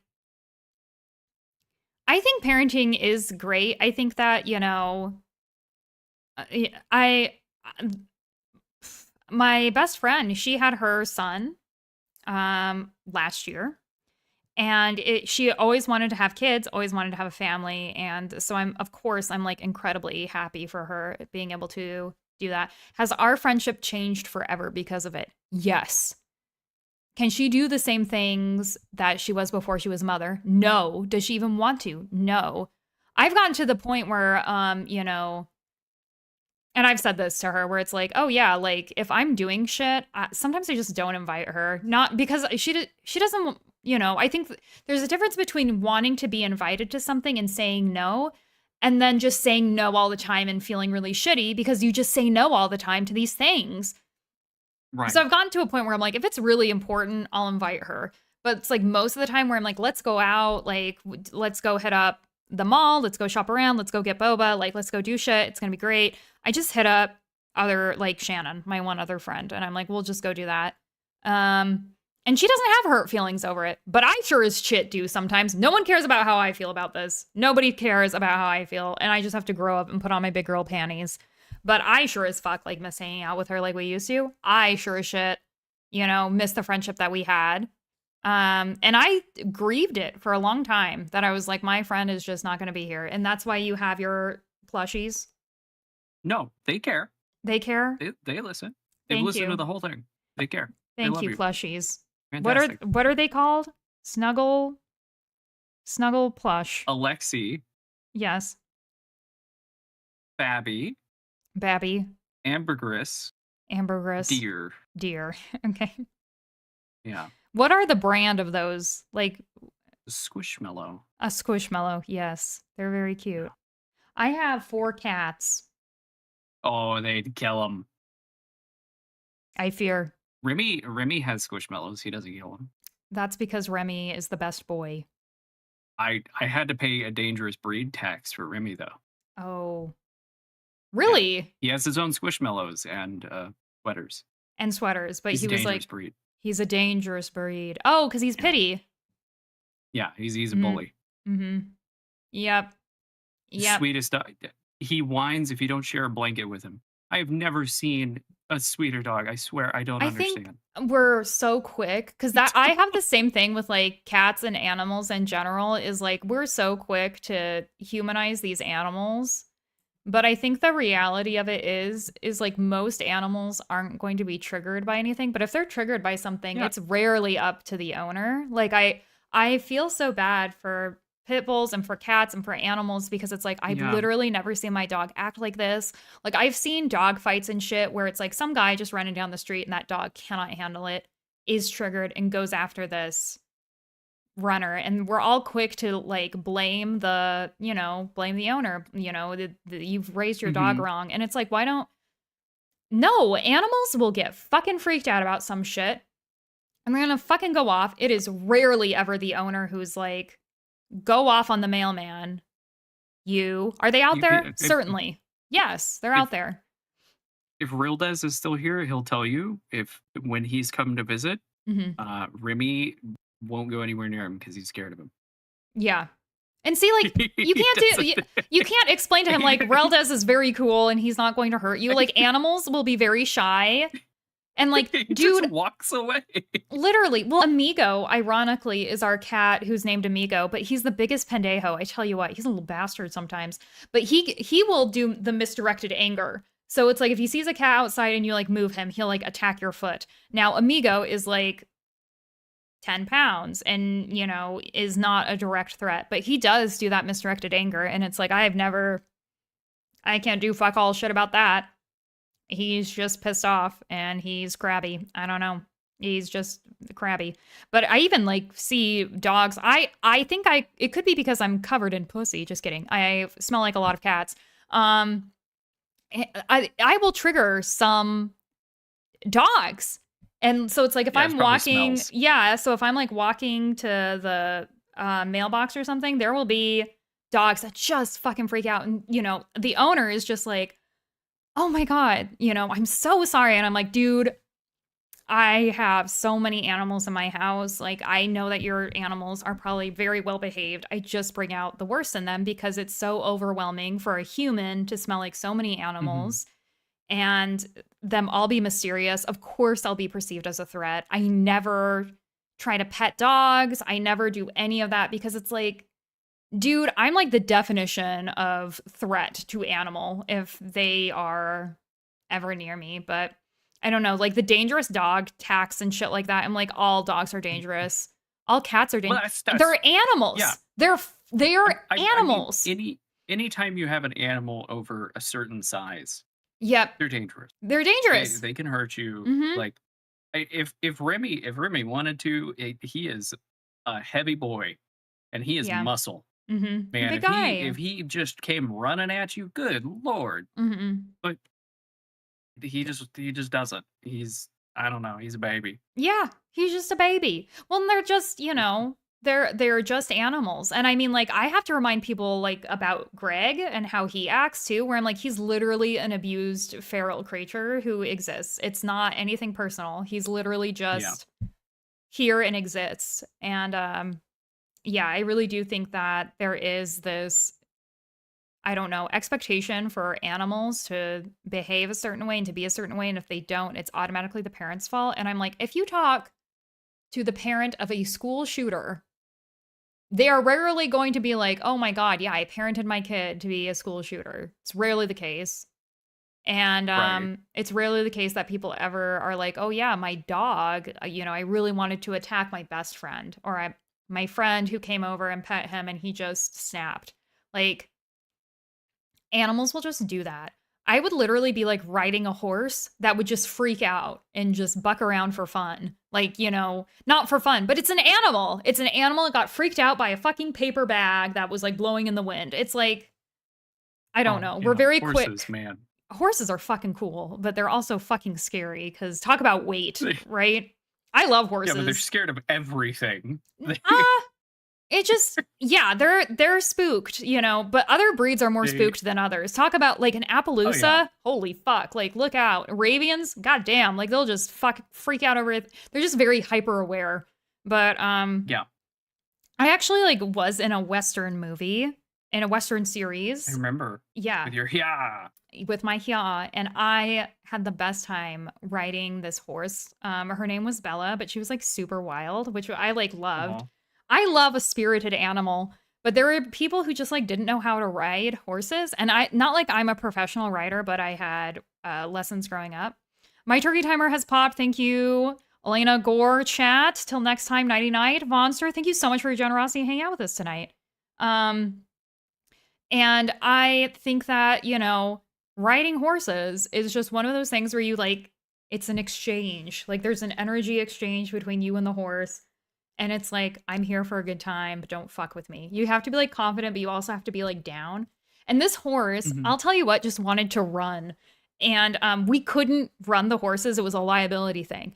So we could warm up the horses with like the like, I don't know, the like stage hand is what I want to call it, but that's not who it was. He Mhm. was like a guy who um was a stable boy, and he would like help us with these horses. And so we were getting ready to do this scene, and it was in this beautiful flat prairie. It was beautiful. The sun was going to set. It was going to be great, but there was like this hill, and the stable kid, he was young. I think he was 20. And so I'm riding the horse, and he's on like a little Mustang named Maggie. She was really, you know, she was really fun. So I talked to him. I was like, I think that we should run these horses. And he's looking at me on this Mustang, and he's like, fuck yeah, we should. So we are going away. So the team of people that's setting up to film, they're like, be careful, it's a liability. And I was like, okay. Bella was like a big horse. She was like a thoroughbred, pretty big. So I knew Mhm. she would run. Thoroughbreds are like race horses. They're always really, really big, long legs. So we get on and we're like, okay, bye. And we like go around this hill. And me and the stage, like the stable boy, just like look at each other. And we're just like, no, no. Go around. And we had this short amount of time to like go around this bend before we would have to like slow down because they would see us. And so sure enough, it takes us about 2.5 seconds to go around this bend. And then we're going. So the way that it was kind of set is like there's this main road. There's like these little kind of turns off where you can see people have ridden their horses and stuff like that. But there's this main road. And we loop around this main road, and everybody's like setting up the camera. They're like, and we just go straight down the road. And I literally was just like, we're going to be in so much trouble. So we better just like make it worth it. But my tears were like running down my face. We were going so fast. Bella was like a trail horse, so she never ran. She was broke, like we, you know, broke to the bone. Like she couldn't, Mhm. you know. But we had an exchange, and I was like, we'll run together, Bella. We'll run together, and she knew it. That's so sweet. It was so fun. And then of course she was very well behaved from like that point on. She just wanted to run around. And I think if there was like anybody else who was kind of like good with horses, I'm not saying I was the best with horses, but had the opportunity just to take her for a little skibbity run, it would have been, you know, totally fine. But that was like the best day of filming. And we did. We did, me and the saddle boy, and we had like one other guy who was also on scene, also a really good horseback rider. And they totally let us between each take. We had to have like one of us. So they were catching like the back of us, like riding into the sunset. So we had about 5 takes to get it. So we would like run, we would go into the sunset, turn around, run back to the part to start. So they would be like, okay, we have to do it again. We would run all the way back. So I got to like run into the sunset like 700 times. It was awesome. Not really, but that's like one of my best streaming memories, film memories that I have. Horses are That's cool. rad. The end. That's Horses the are end. cool. Horses are cool. That's why I would never leave Bella alone with kids. She's wonderful with kids, but she's also been abused, and something could just trigger her. Yep. You Mhm. just don't know. You can't reason with animals the same way. Yes. Correct. I completely agree. Did you get Remy as a puppy? I did. Uh, all of mine were puppers. Oh, rescues? No, Remy kinda was, but Mhm. Hank and Sadie were from Friends. Oh, 'Cause they're purebred. uh-huh. They're full No kidding. Aussies. Wow. So Yeah. Um, I think all of my cats are cat distribution system, except for Margot, and she was kind of cat distribution at the end of the day. But Yeah. It's always interesting to hear how people end up with their little animals. But so you were there. What happened to the friends? Were they just sort of like, oh, they love you so much more? Or like, because they're purebred, I imagine they would want to Yeah. keep them. Well, they were selling them, but Oh, a couple of things happened. They were struggling with it, hmm. and they offered that, if we just wanted to have one at the time, because Hmm. Sadie was a year and a half older than Hank. Hmm. Um, we could just have one, and if we wanted papers, we could pay for the papers, but otherwise, we wouldn't have papers. So we didn't pay Oh, for papers, to certify that they're oh, so like no dog shows purebred. or whatever? Like, why would Yeah, you need that? Oh, because got it. Yeah. right. Yeah. But they actually struggled for a while to sell them because they had a lot. I didn't understand. I didn't understand until I had Hank and Sadie for a really long time. But they said it took them years to figure it out. And I was like, man, I don't understand what you mean. It took them years to figure it out. But Hank has tried many times with Sadie, and he has never gotten it where it needs to be. That dog does not understand the process. I don't know Uh, what it is, like biological, you know? but they're So they couldn't, related? Wait, were they yeah, trying but to get them to fuck? I mean, to no, breed? right. His parents aren't, but Oh, they couldn't figure it out. Like the dogs wouldn't, oh, they just wouldn't breed. Okay. yeah, like Weird.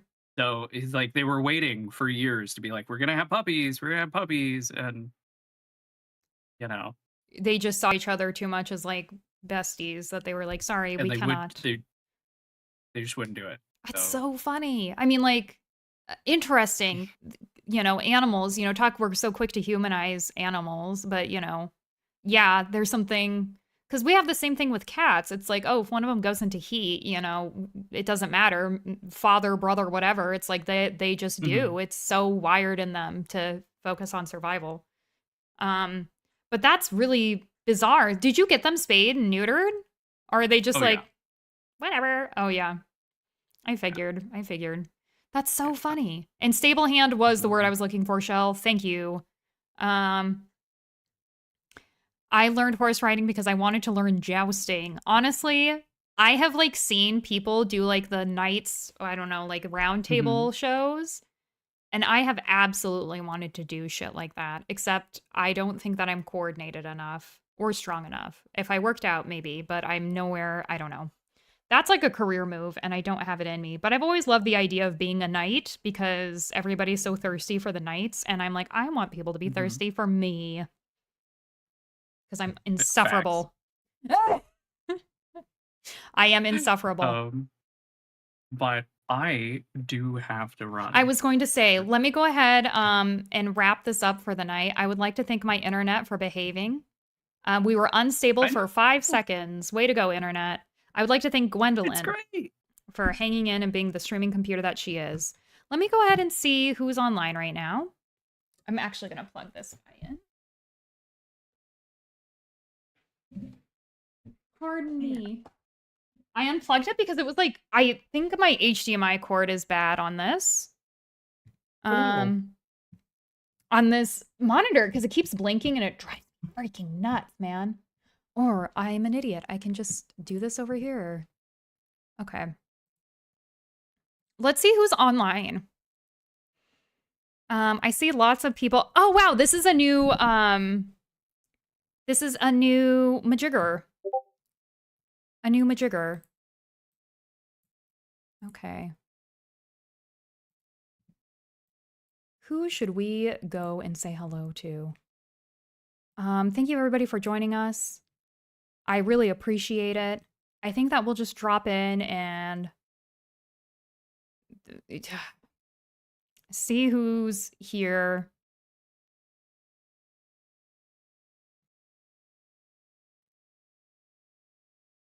I so don't know any of the. I'm just going to go with who I'm following. I see a lot of podcast options because we're in a new category, but I don't trust any of these people.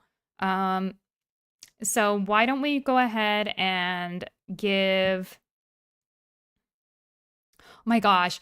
Courtney Quarantine's on time is online. You guys, we're gonna raid her because she is like my makeup inspiration. And that's what we're gonna do. Okay, let's go ahead and give her our best. Thank you guys again for hanging out with us this evening, and we will see you in the next one. Thank you so much again. Your generosity and listening to us yak, it's amazing. Thank you guys so much. Let's go ahead and give Courtney our best because I love her makeup.